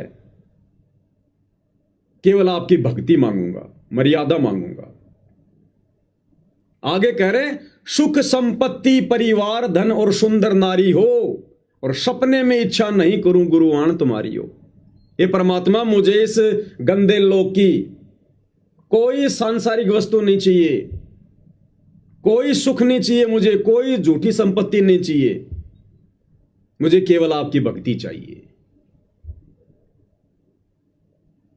और साधु दास जी ने क्या मांगा परमात्मा से? वो भी कलयुग की पिछली पीढ़ी में, जिस समय हम 24 घंटे सत्संग सुन रहे हैं, रंका बंका 24 घंटे सत्संग नहीं सुनते थे। उस समय मोबाइल नहीं थे, मेमोरी कार्ड नहीं थे, सीडी डीवीडी नहीं थी, वो वैज्ञानिक युग नहीं था। फिर भी उन आत्माओं ने ज्ञान का परिचय दिया। तो यहां साधु दास जी ने तो गलती कर दी अपने गुरु से इस प्रकार की बातें कह के मकान बनवाने की, लेकिन सतगुरु दयालु है। सतगुरु ने फिर भी अपने भगत का मकान ना बनवाकर उसको बचा लिया, और सतगुरु के आदेश की पालना ना करके आश्रम वाले उल्टा दोषी बन गए। तो भगत साधु दास को इस गलती के लिए, अगर वो लाइव वीडियो देख रहे हो तो मेरी प्रार्थना है इसी समय सतगुरुदेव जी को दंडवत करके इस गलती की क्षमा याचना मांगे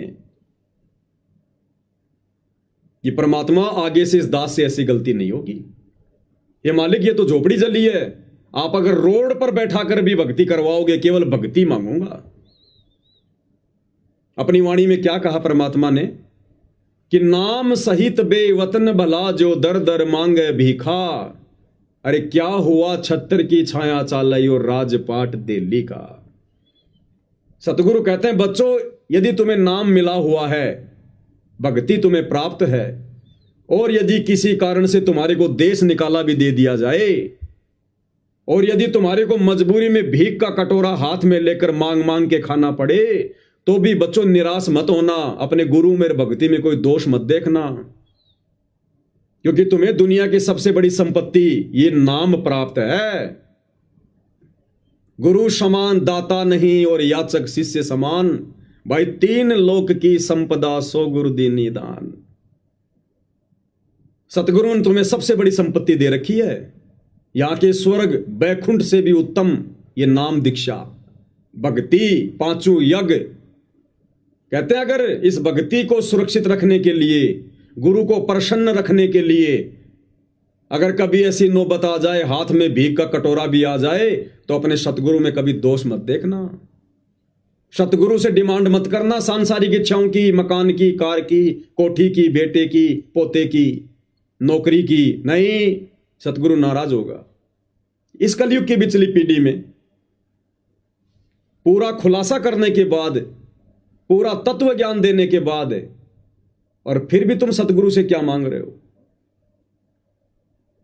तो साधु दास जी को परमात्मा ने बचा लिया, अन्यथा लाखों भक्तों का पैसा लेकर ये लोग इस प्रकार की मुहिम चला रहे हैं। और यदि साधु दास का ये मकान बन जाता तो परमात्मा पर साधु दास का अविश्वास समझा जाता, और हर एक भगत का भार साधु दास पे चढ़ता। इस कलयुग की पिछली पीढ़ी में पार नहीं हो पाता, और पार नहीं हुआ तो अगले जन्म में ना जाने किसी भगत का तो गधा बनता, किसी का सूअर बनता, किसी का बैल बनता, किसी का ऊंट बनता, सबका चुकाना पड़ता। तुमने उस दरगाह का महल नहीं देखा, धर्मराज का तिल तिल का लेखा। तो ये साधु दास जी पर बहुत बड़ी मेहर हुई है गुरुदेव की। ऐसे मकान तो परमात्मा लाख बनवा देगा। अगर ज्यादा ही मन में इच्छा है तो भगवान तुम्हें बहुत बड़ा रियल एस्टेट का बिल्डर बना देगा। लेकिन सत्संग को आधार बनाना, ऐसी इच्छा कभी मन में मत करना। गुरुदेव ने सम्मन की कथा बताई। सम्मन ने सतगुरु को भोजन करवाने के लिए आटा चोरी करते समय अपने बच्चे की गर्दन काट दी, और गर्दन काटने के बाद में सम्मन के मन में जरा सा दोष आ गया। उसको दोष तो नहीं कह सकते, लेकिन मन में जरा सा विक्षेप आ गया। एक बात आ गई मन में कि यदि आज मैं पैसे वाला होता, यदि आज मैं धनी होता, यदि आज मेरे पास में धन होता, तो मैंने अपने बेटे की गर्दन नहीं काटनी पड़ती। बस इतनी सी बात उसके मन में आई थी कि आज यदि मेरे पास में धन होता, परमात्मा ने उसकी वो इच्छा भी पूरी करनी पड़ी, और उसी जन्म में उसको दिल्ली का 1 नंबर का सेठ बना दिया। गुरुदेव कहते हैं सेऊ और नेकी तो पार हो गए, लेकिन वो भाई फंस गया मन में जरा सा विक्षेप पैदा करके। जबकि साधु दास जी ने तो मकान मांग लिया भगवान से, मकान। और फिर अगले जन्म में वो सम्मान वाली आत्मा 9 शेरवा का बादशाह बना, 80 गंज खजाने। फिर अगले जन्म में बलक बुखारे का बादशाह बना वही सम्मान, जिसके ठाठ बाट को देखकर देवताओं का राजा इंद्र भी शर्मा जाता था। तो ये तत्व ज्ञान सतगुरु ने क्यों दिया हमें? इसको आधार बनाकर भक्ति मार्ग पर आगे बढ़ने के लिए, आंख बंद करके चलने के लिए नहीं। अरे आंख बंद करके तो सतगुरु का परिवार खूब चल रहा है। आंख बंद करके तो सतलोक आश्रम मैनेजमेंट हरियाणा खूब चल रहा है। और हम भगत भी अगर इसी प्रकार से आंखें बंद करके चलेंगे भक्ति मार्ग पर, तो सतगुरु को फिर कौन से दिन प्रसन्न करेंगे? क्या वही गलतियां करते रहेंगे जो गलतियां हम आज से पहले करते आ रहे हैं, सतगुरु को दुखी करते आ रहे हैं? अरे बड़ी मुश्किल से सतगुरु रिझा है, पता नहीं कौन से सौभाग्य से प्रसन्न हुआ है। कलयुग की बिचली पीढ़ी में आके हम डूबते हुओं को सहारा दिया है, और आज मोक्ष मांगने के बजाय कार कोठी बेटा बेटी मांगते मांगते मर जाएंगे क्या? हमारी ये इच्छाएं, ये हवस कौन से दिन पूरी होगी फिर? जहां इच्छा, जहां आशा तहां बासा हुई, मन कर्म वचन सुमरियो सोई। हम तो फंस जाएंगे ही, काल फंसा लेगा, वो तो तैयार बैठा है, सावधानी हटी दुर्घटना घटी। तो कजोड़ दास जी, ये बहुत बड़ी एक दया, एक बहुत बड़ी मेहर मुझ पवन दास की नजरों में साधु दास जी के ऊपर हुई है। और आश्रम वालों ने गुरु के आदेश की अवहेलना करके उस भगत का मकान ना बना के अपने कर्म फोड़ लिए, और अनुपदेशी जगत वालों के फ्री में मकान बना बना के इस नादान संगत के सिर पर भार चढ़ा रहे हैं। भाई सतगुरु ने हमें क्या आदेश दिया कि बच्चों, ना हमने किसी का फ्री का लेना, ना किसी को फ्री में देना। ये आश्रम वाले क्या कर रहे हैं? अरे ऐसे वचन अपने भक्तों को कहने वाला भगवान गुरु क्या आज खुद अपनी जुबान से फिरेगा? क्या फ्री में अपने भक्तों के दान धर्म से लोगों के मकान बनवाएगा, लोगों के घरों में राशन डलवाएगा? फिर तो सतगुरु दोगला हो गया इन लोगों के अनुसार। तो भाई साध वचन पलटे नहीं, चाहे पलट जाए ब्रह्मांड। सतगुरु ने जो वचन भक्ति मार्ग पर निकाल दिए, क्योंकि सत्संग उनका विधान है। ये सत्संग भक्ति का विधान है, संविधान है। ये सत्संग आज भी भक्ति के आधार है, और जब कल को सतगुरु लीला करके सतलोक चले जाएंगे, उसके बाद भी यही सत्संग भक्ति मार्ग पर भक्तों के लिए आधार बने रहेंगे। तो सतगुरु ने तो स्पष्ट कह दिया, बच्चों हमने तो ये लेन देन को समाप्त करके अपने ऋण संबंधों को घटाना है, समाप्त करना है। और ना हमने किसी को फ्री में देना है, ना हमने किसी का फ्री में लेना है। अगर किसी की मदद भी करनी है तो उधार देकर मदद करो, ताकि समय आने पर वो तुम्हें पैसा वापस कर दे और तुम्हारे ऊपर भार ना चढ़े। अब यहां तो सरेआम फ्री में 15-15 लाख के मकान बनाए जा रहे हैं। उस घर में गैस सिलेंडर, अलमारी, राशन, आटा चक्की, सिलाई मशीन, पूरा दहेज का सामान दिया जा रहा है। भक्तों को ऋणी बनाया जा रहा है। जो जो भगत दान देकर सहयोग कर रहे हैं, ज्योति पाठ का पैसा देकर आश्रम वालों का सहयोग कर रहे हैं, वो सब दोषी बन रहे हैं परमात्मा के विधान अनुसार। ये परीक्षा क्यों ले रहा है सतगुरु इतना ज्ञान देकर 2014 से? यही देखने के लिए कि कितने भगत तैयार हुए सतलोक के लिए। जो यहीं पर ठगी का शिकार हो रहे हैं, वो त्रिकुटी पर तो सौते ठगे जाएंगे। ये हमारी रिहर्सल चल रही है, ये ज्ञान और अज्ञान की लड़ाई चल रही है। गरीब कच्चा हीरा किरच हो नहीं सहे घनमार, ऐसा ये मन हो रहा लेखा लेकर तार। तो ये सारा का सारा जो ये प्रोपेगेंडा है, ये मान बढ़ाई और चौधर के लिए है, और ये काल करवा रहा है इन आश्रम वालों के सिर पर बैठकर। सतगुरु के बेटा बेटी भाई बंधु रिश्तेदारों के सिर पर बैठकर। और यहां नादान संगत ने विचार करना चाहिए था, जैसा कि आप जी ने वीडियो की शुरुआत में भाई बहनों से प्रार्थना की थी कि भाई और बहनों, ये देखा देखी का मार्ग नहीं है। ये देवकी नंदन ठाकुर का, धीरेन्द्र शास्त्री का, अनिरुद्धाचार्य वाला भक्ति मार्ग नहीं है। इस भक्ति मार्ग पर काल कदम कदम पे चलेगा, जाल फैलाएगा, और हमने आंखें खोल के चलनी है। हमने ये सोचकर किसी पर आंख बंद करके विश्वास नहीं करना कि ये गुरुजी का बेटा है, ये गुरुजी की बेटी है। अरे गुरुजी के बेटे ने तो सतलोक में हमारे को ठग लिया। वो ज्योति निरंजन गुरुजी का तो बेटा था, उस बेटे के चक्कर में आ गए हम सतलोक में।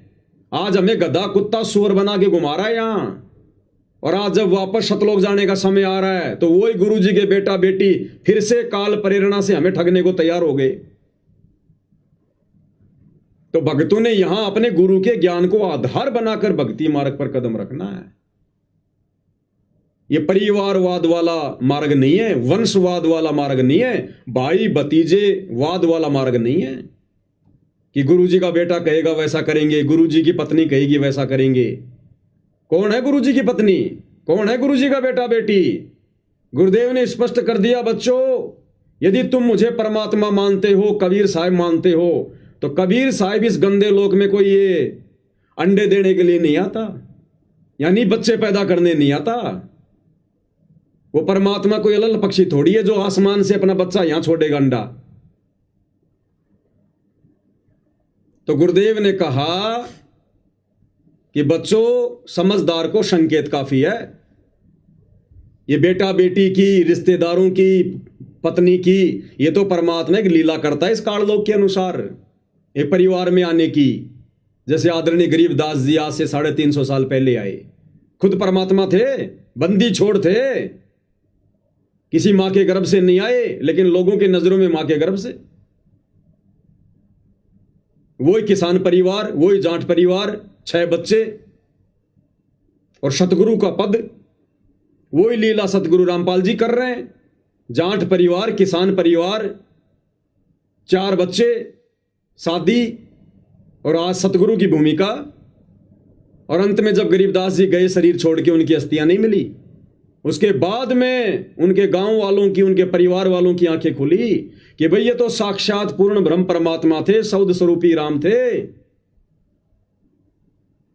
और हम तो धोखा खा गए इनको अपने जैसा व्यक्ति मान के, मानुष मानकर, अपना बाप मानकर, अपना ताऊ मानकर, अपना चाचा मानकर। तो वही लीला परमात्मा आज कर रहे हैं सदगुरु रामपाल जी के रूप में। और हम सोच रहे हैं इन्होंने जन्म लिया है, इन्होंने बच्चों को जन्म दिया है। ये परमात्मा 1 सेकंड में क्या लीला कर जाए, काल को भी नहीं पता चले हम जीवों की क्या औकात। तो हमने तो ज्ञान को आधार बनाकर, सतगुरु को स्वयं कबीर परमात्मा मानकर, अजन्मा मानकर, स्वयंभू मानकर कि ये सतगुरु रामपाल जी भगवान स्वयं कबीर परमात्मा है, और कोई शक भी नहीं है। और ये किसी मां के गर्भ से जन्म लेके नहीं आए। अगर मां के गर्भ से जन्म लिया है तो ये परमात्मा नहीं हो सकते, और ये परमात्मा नहीं हो सकते तो फिर हमारा भी उद्धार नहीं हो सकता, हम भी सतलोक नहीं जा सकते। क्योंकि आत्माओं के मोक्ष के लिए स्वयं कबीर परमात्मा सतलोक से चलकर सतगुरु का चोला धारण करके यहां आते हैं।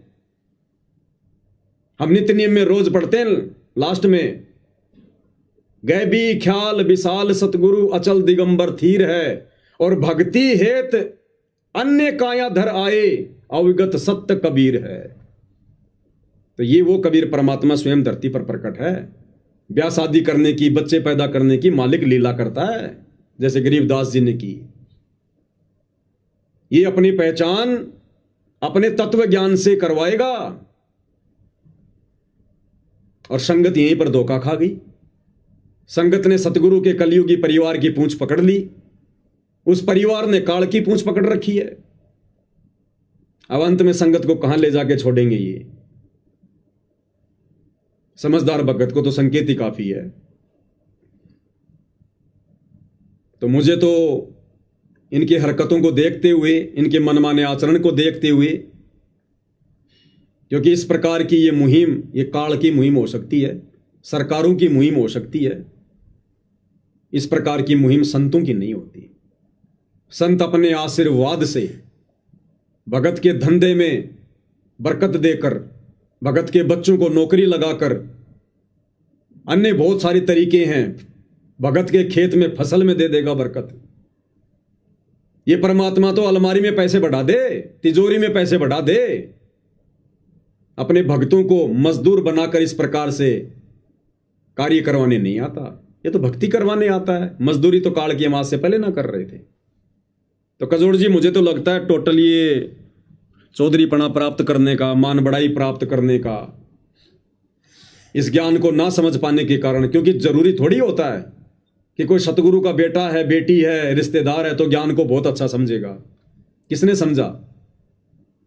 वो कमाल नाम का लड़का सतगुरु के झोपड़ी में रहा बचपन से और अंत में गुरुद्रोही हुआ, नहीं समझ पाया ज्ञान को। और बाकी 64 लाख भगत सोच रहे थे कि कमाल जितना ज्ञान किसी को नहीं है। धर्मदास के घर में काल का दूत पैदा हो गया, नारायण दास। गरीबदास जी के चारों बेटों ने आगे चल के भक्ति छोड़ दी। नानक जी के दोनों बेटे श्रीचंद और जयचंद नानक जी से विमुख हो गए थे, क्योंकि नानक जी ने अंगद को अपना उत्तराधिकारी बना दिया। नाराज हो गए, छोड़ दिया पंथ को, अलग पंथ चला दिया, निर्मल पंथ, बेड़ा गर्क कर दिया लोगों का। तो कहते हैं घर का जोगी जोगना, बाहर का जोगी सिद्ध, और दीपक तले हमेशा अंधेरा रहता है। ये सतगुरु का परिवार केवल माया को देखकर जुड़ा हुआ है, माया को देखकर।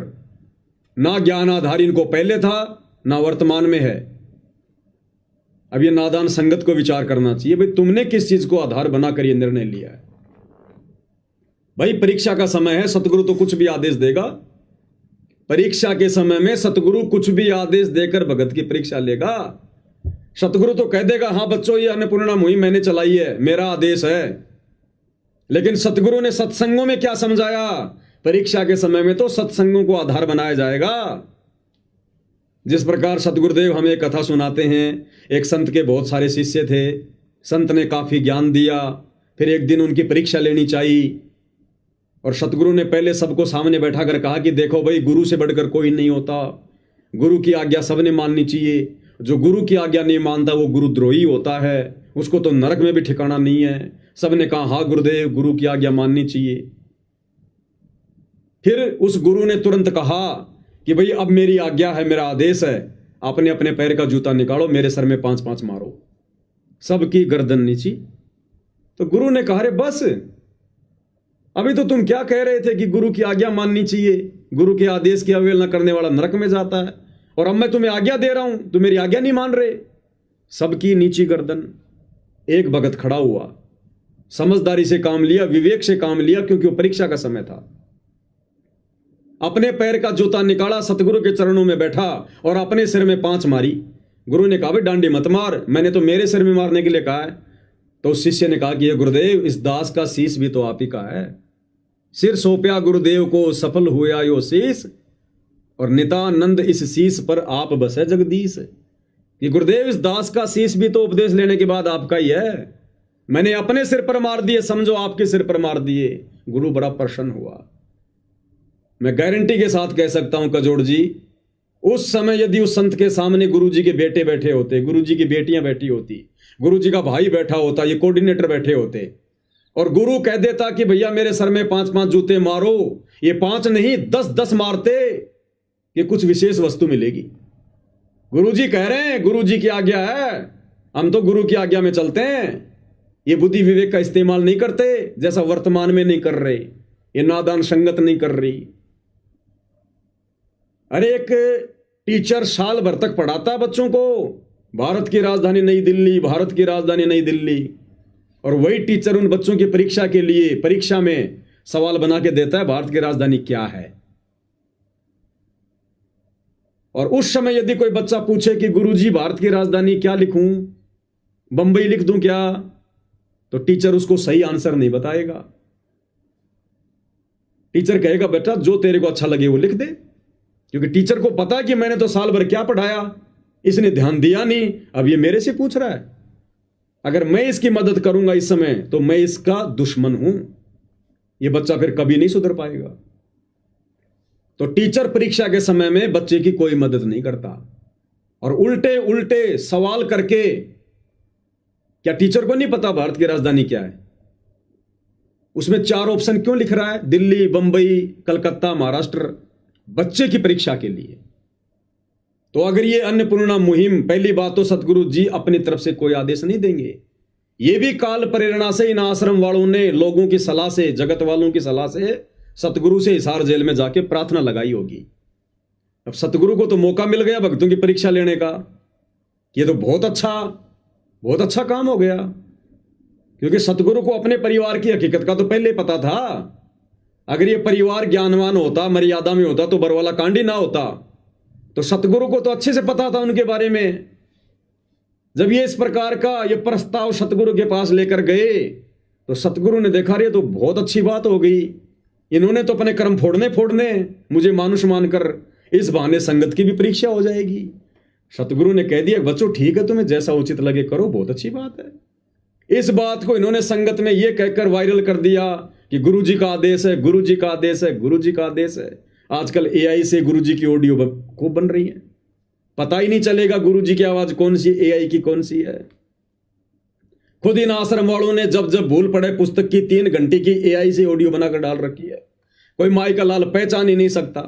अन्नपूर्णा मुहिम का 5 मिनट का संदेश गुरु जी की आवाज में AI से बना के डाल रखा है, कोई माई का लाल समझ ही नहीं पा रहा।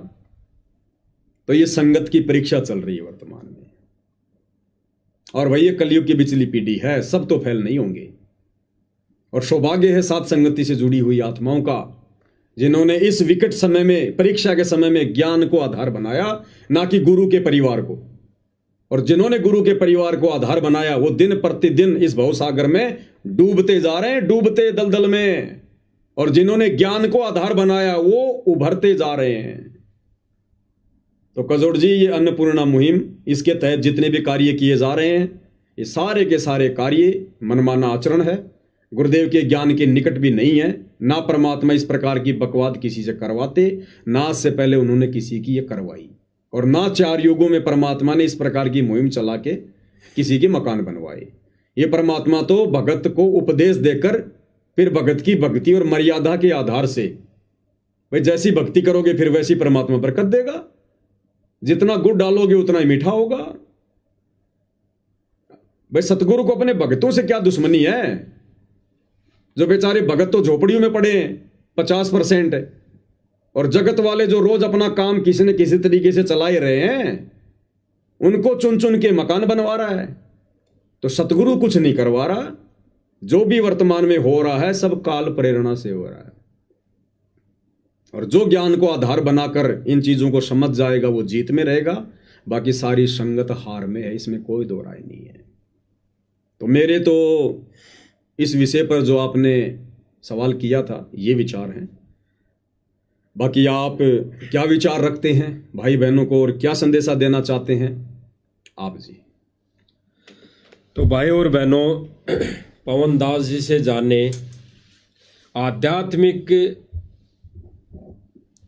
सोच अनुसार, आध्यात्मिक ज्ञान के अनुसार इनके विचार जाने कि आश्रम वाले जो भाई हैं, सेवादार हैं, जो अन्नपूर्णा मुहिम के तहत जो अभी कार्य कर रहे हैं, वो भक्ति मार्ग में ज्ञान आधार से, आध्यात्म की दृष्टि से कितना सही है या नहीं।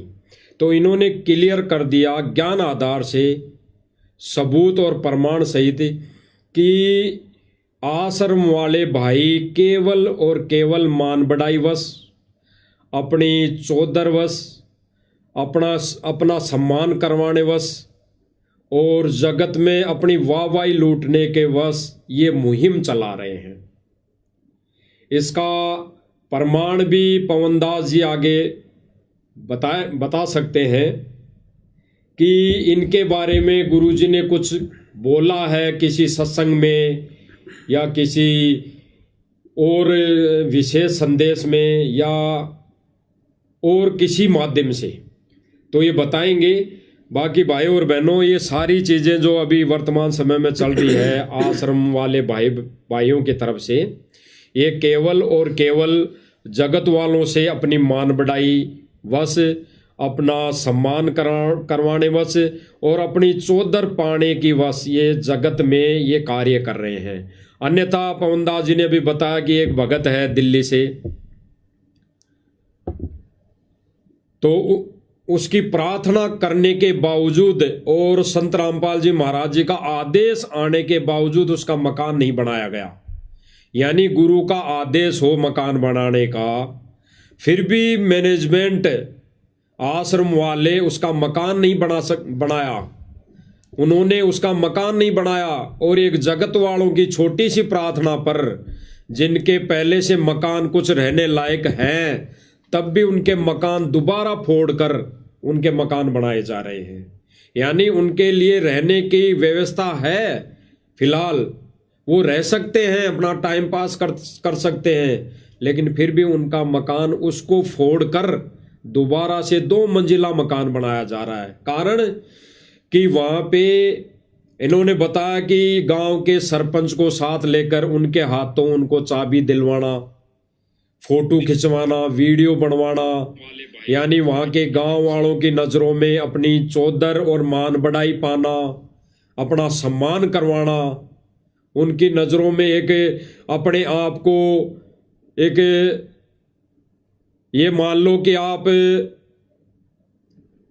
ऐसा तो कोई भगत करता नहीं, बिल्कुल भगत के तो नियम और मर्यादा में है ही नहीं, केवल उनकी गांव वालों की नज़रों में एक अच्छा व्यक्ति साबित होना, ये इनकी प्रक्रिया चालू है भाई और बहनों आश्रम मैनेजमेंट की। तो हम पवनदास जी से और जानेंगे इस विषय के ऊपर कि ये जो आश्रम वाले भाई मान बढ़ाई को लेकर चल रहे हैं, ये साबित भी हो गया है और गुरुजी ने भी हो सकता है किसी सत्संग में बताया हो, इनको बहुत बार संदेशे दिए हों। तो हम आपसे और जानेंगे और हमारे भाई बहन भी जानेंगे जो लाइव देख रहे हैं आज, क्योंकि भाई और बहन, कुछ एक भाई बहन जो नादान है, जिन्होंने ज्ञान को आधार नहीं बनाया, जिन्होंने सत्संग नहीं सुने, वो केवल और केवल देखा देखी में इस मार्ग पर आगे कदम रख रहे हैं, आगे चल रहे हैं। वो ये सोच कर चल रहे हैं कि भाई ये तो गुरुजी का बेटा बेटी है, ये गुरुजी का परिवार है, ये गुरुजी के खास रिलेटिव है, या ये गुरुजी के बहुत समय से संपर्क में है, निजी, मतलब वो पास में रहे हैं। सतलोक में भी तो हमने यही सोचा था कि ये ज्योति निरंजन ये गुरुजी के वचन से उत्पन्न हुआ उनका बेटा ही तो है। और हम उसके चारों तरफ घूम गए, वहां पर सतलोक में जब वो तपस्या कर रहा था, तप कर रहा था, हम उसको गुरुजी का बेटा मान के तो उसके चारों तरफ घूम रहे थे, और उस गुरुजी के बेटे के चक्कर में आकर ही हम यहाँ फंस गए किस ब्रह्मांड में। तो उसी के लिए गुरुजी ने वहां पे भी बोला सतलोक में, कबीर परमात्मा ने, कि भाई ये है काल, इस नादान की नादान के चक्कर में मत फंसो, ये तो अपने कर्म फोड़ रहा है, तुम इसके पीछे मत लगो, इसके बहकावे में मत आओ, इसकी बातों में मत लगो। और वही शायद आज वर्तमान समय में गुरुजी जेल में बैठकर ये संदेशे दे रहे हैं। काल तो हमसे वही गलती करवाएगा जो गलती उसने करी, बिल्कुल वही गलती करवाएगा। उसको पता है कि इनको कैसे फंसाया जाए। बिल्कुल सतलोक में ये कैसे फंसे थे, वैसे यहां फंसाएगा मनमाना आचरण करवा के। तो गुरुदेव ने हिसार जेल से जो विशेष संदेश भेजे हैं 1 घंटे के, उसमें भी गुरुदेव भगवान ने अच्छी तरीके से इन कोऑर्डिनेटरों को, अपने परिवार वालों को, बड़े बड़े भक्तों को बहुत बुरी तरीके से डांट रखा है, समझा भी रखा है। और गुरुदेव ने कहा रहे हो 4 दिन का जीवन है, तुम यूं चौधर में खो दियो, इसने कर्म बना ले अच्छे, अपने यहां से निकलने की सोचो। और इनके ऐसे ऐसे कुकर्म देखकर जो हिसार जेल में शिकायतें जाती हैं, गुरुदेव ने स्पष्ट रूप से विशेष संदेश नंबर 12 में, ये भगत भाई बहनों के सामने विशेष संदेश नंबर 12 है, इसमें गुरुदेव ने स्पष्ट कर रखा है, इन कोऑर्डिनेटरों को धमका रखा कि बाढ़ में जाओ ऐसे शिष्य, और बाढ़ में जाओ ऐसे कोऑर्डिनेटर जो अपनी मनमानियां करते हैं। क्योंकि सब ये मनमानियां तो चल रही हैं। ये धनाना में स्टेडियम बनाना मनमानी, धनाना गांव में बस स्टैंड बनाना मनमानी, धनाना गांव में एम्बुलेंस चलाना, ये बसें चलाना, रोडे बनवाना मनमानी, जाटों की धर्मशाला बनवाना मनमानी, गुंडों की सीबीआई जांच करवाना मनमानी, सीबीआई जांच में 5 लाख रुपए देना मनमानी, जाटों के आरक्षण में संगत को बैठाना मनमानी, आरक्षण में करोड़ों रुपया संगत के ज्योति पाठ दान का चंदे में देना मनमानी, अयोध्या में जाके काल पुजारियों के लिए भंडारा करना मनमानी, नेपाल के सीतापुर में भंडारा लगाना मनमानी, मुसलमानों के विरोध में बजरंग दल वालों के साथ मिलकर मध्य प्रदेश के देवास में आंदोलन करना मनमानी, परशुराम की जयंती में जाना, भक्तों की मर्यादा तोड़वाना, समाधि पूजवाना मनमानी, मुख्यमंत्री की रैलियों में भक्तों को ले जाना मनमानी, सिरसा की अनाज मंडी में नकली कबीर पंथियों के साथ मिलकर कबीर जयंती मनाना मनमानी। कितनी मनमानियां गिनाएं इनकी। जज्जर की गौशाला में 12 लाख रुपए देना मनमानी, गुरुजी के लड़कों के द्वारा सर पर साफा पहनकर, गले में माला पहनकर, हाथ में श्री कृष्ण जी का मोमेंटो लेकर सम्मान करवाना मनमानी, सोनीपत की गौशाला में जाकर भंडारा लगाना, वो अपना यज्ञ कर रहे थे दयानंद वाला, वहां जाकर भंडारा लगाना मनमानी। सुबह से शाम हो जाएगी। इसलिए सतगुरु ने दुखी होकर अंत में विशेष संदेश में सार्वजनिक तौर पर, और ये शब्द कहने पड़े विशेष संदेश नंबर 12 में, भाई बहन सुन सकते हैं, ये बाढ़ में जाओ ऐसे शिष्य और बाढ़ में जाओ ऐसे कोऑर्डिनेटर जो अपनी मनमानी करते हैं। और ये थोड़ा सा जीवन है, तुम उसको चौधर में खो दियो इसको। कितने दुखी होकर कह रहे हैं। और अंत में गुरुदेव कह रहे हैं कि बच्चों अपने ऊपर रहम नहीं कर सकते तुम मेरे ऊपर करो। यानी सारी सृष्टि का मालिक सतगुरु रामपाल जी भगवान अपने उन नालायक भक्तों से भीख मांग रहा है। डूब के मर जाना चाहिए उन भक्तों ने, जिनकी इन उल्टी हरकतों के कारण सतगुरु खून के आंसू रो रहा है हिसार जेल में। क्या कह रहे हैं परमात्मा, सुनिएगा ध्यान से। बाढ़ में जाओ विशेष और ऐसे कोऑर्डिनेटर तो अपनी बकवास करते हैं। कर्म बना लो, बकवास छोड़ कर। ये बार बार कहने की बात नहीं है। तो मुश्किल से मानो शरीर मिला, इसमें तुम वो चौधर में खो दियो और नष्ट करके चले जाइए इस जीवन को। बचाओ, अपने ऊपर रहम ना करते दास पकड़ दो। मेरा संघर्ष देखो 27-28 साल हो गए दास में, 1994 से आज तक हिसाब ला लो। और इसलिए कि आप घोर नरक में पड़े हो, इसको सुख मानने बैठे हो। और ये सुख है कितनी समय का पता है आपको? या सांस बेरा ना, इस सांस का आवन हो ना हो। ऐसे गंदे लोग में माचे माचे करो हो, अहंकार में सड़ रहे हो। यू काल अपारा कर रखा काल ने, तो हवा पर रखी है काल ने, एकदम पाट देगा टायर सा तुम्हारा। आँख खोल लो। आखिर तुझको कौन कहेगा गुरु बिन आत्म ज्ञान, मन ने की कर ले 2 दिन का मेहमान मन देख। ये कबीर साहब रो रो कर गाया करते, खड़े होके तो चौराहों पर, आंखों में आंसू होती थी उन पर। ये गाना नहीं था, ये विलाप था। विलाप दास गाता नहीं, आत्मा से रोता है, ऊपर से गा रहा। 120 साल आपके बाप, आपके पिता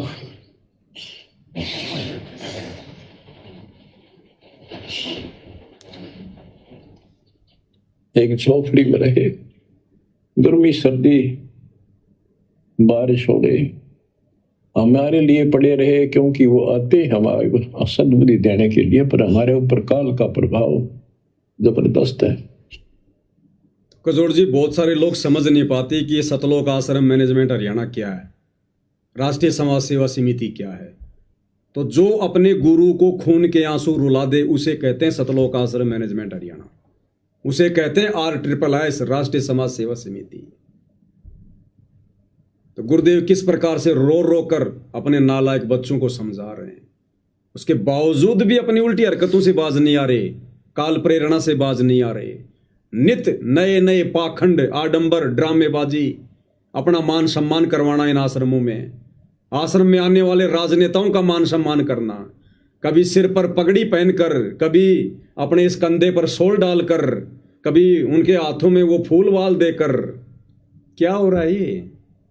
अभी भी नहीं पता इनको सम्मान का अधिकारी कौन है संसार में, खुद का ही सम्मान करवाने में लगे हुए हैं। तो ये लोग पूरी तरह से काल प्रेरित हैं। और संगत यदि इनको गुरु का बेटा बेटी समझ के, भाई बंधु समझ के, या बड़े बड़े भगत समझकर इनकी पूंछ पकड़कर यदि भवसागर को पार करना चाहेगी तो ये तो डूबे हुए हैं, इनको भी ले डूबेंगे। हम तो डूबेंगे सो डूबेंगे सनम, तुमको भी ले डूबेंगे।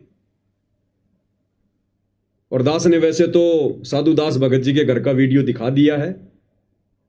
ये खुद भगत है जो वहां पर देख रहा है, जो माइक हाथ में लेकर।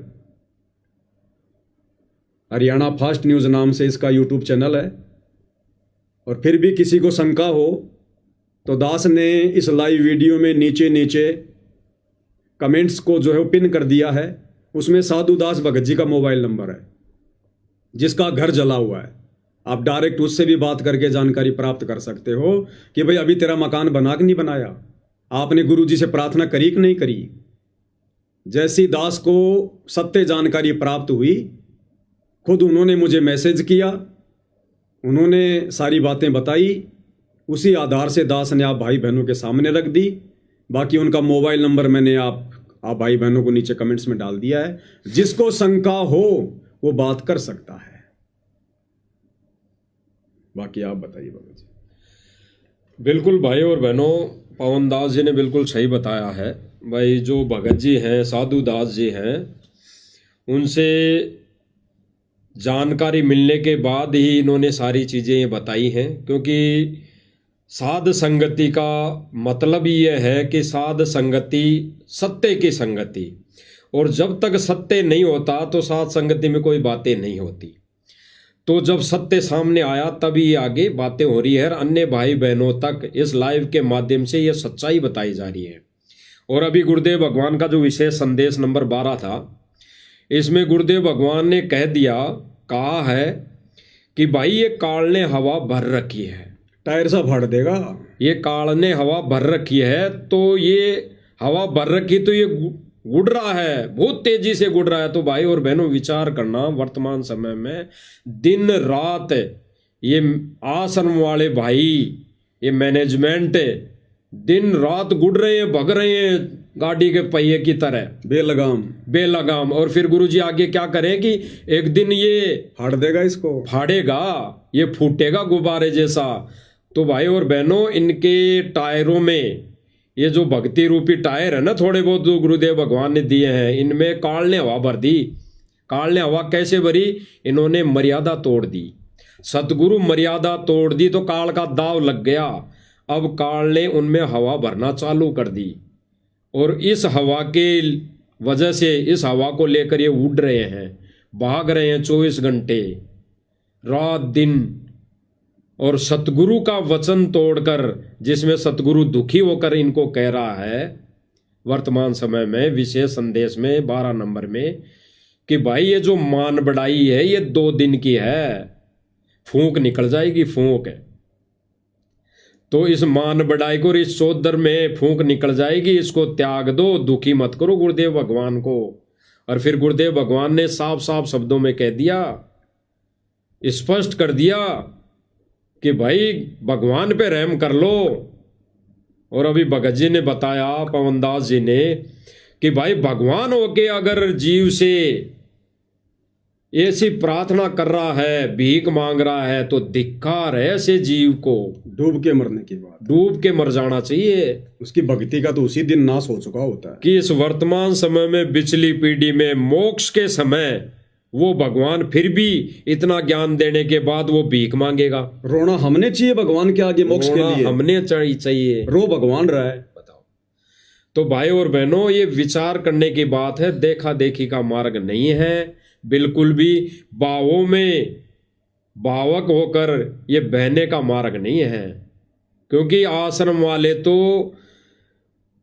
काल की हवा से चल रहे हैं, तो ये तो सारी वीडियो भी वही दिखाएंगे जैसा अभी वर्तमान समय में ये जो पिछला समागम हो चुका, इसके अंदर वही वीडियो दिखाई गई, पानी निकालने वाली, मकान बनाने वाली, और संगत उनको देख देख के रो रही हैं। जबकि गुरुदेव भगवान ने क्या कहा कि भगवान के बोले गए वचनों पर आंसू आने चाहिए।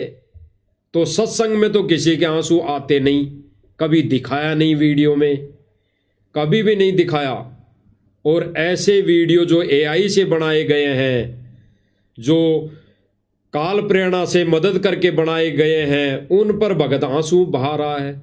तो गुरुदेव भगवान इनके ऊपर भी कह रहे हैं कि झूठे आंसू बहाने से अच्छा है ये भक्ति छोड़ दो, फिर आश्रम में आने की जरूरत नहीं। तो भाई और बहनों, हमारी तो हाथ जोड़ के विनम्र प्रार्थना है कि देखा देखी का मार्ग नहीं है, बिल्कुल ये ज्ञान आधारित भक्ति है। आध्यात्मिक दृष्टि से इस पर चलना पड़ता है।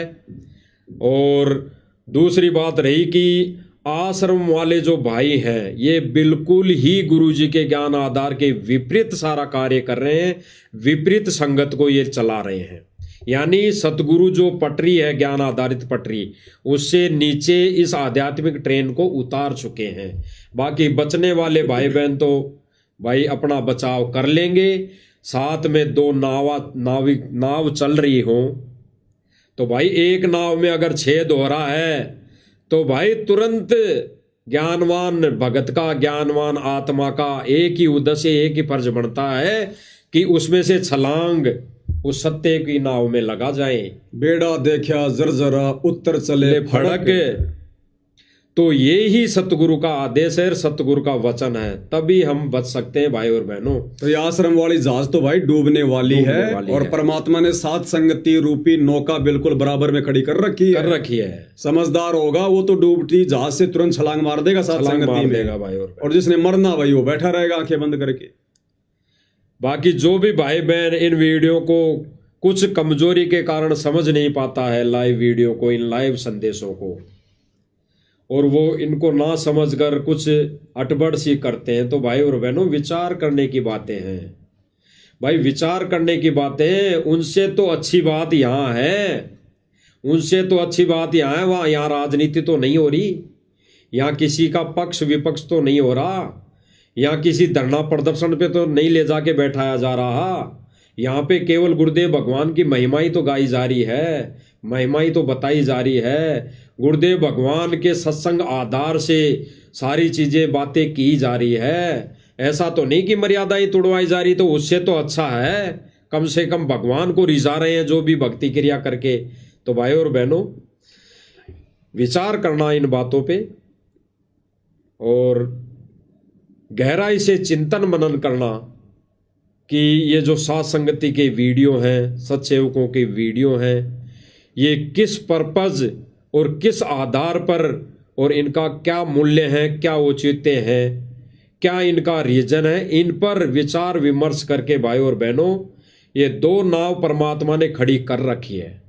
अब कौन सी नाव में सवार होना है वो भक्तों के ऊपर डिपेंड करता है, संगत के ऊपर डिपेंड करता है, आप और हमारे ऊपर निर्भर करता है कि हमने उस छेद हुई नौका में बैठे रहना है या सतगुरु के उस विमान में बैठना है जो सीधा सतलोक जाएगा। तो भाई और बहनों विचार करने की बातें हैं, बाकी और भी बातें होती रहेंगी। मालिक के आशीर्वाद से वीडियो बनते रहेंगे, ज्ञान आधारित बातें होती रहेंगी। सभी भाई बहन इसी प्रकार से जुड़े रहिए। आज की वीडियो में गुरुदेव भगवान के आशीर्वाद से केवल इतना ही। परमेश्वर हम सबको आशीर्वाद दें, हमारा मार्गदर्शन करें, हमें इसी प्रकार ज्ञान आधार वाले तरीके से भक्ति मार्ग पर आगे बढ़ाते रहें। एकमात्र यही हमारी कामना पूज्य गुरुदेव भगवान के चरणों में है।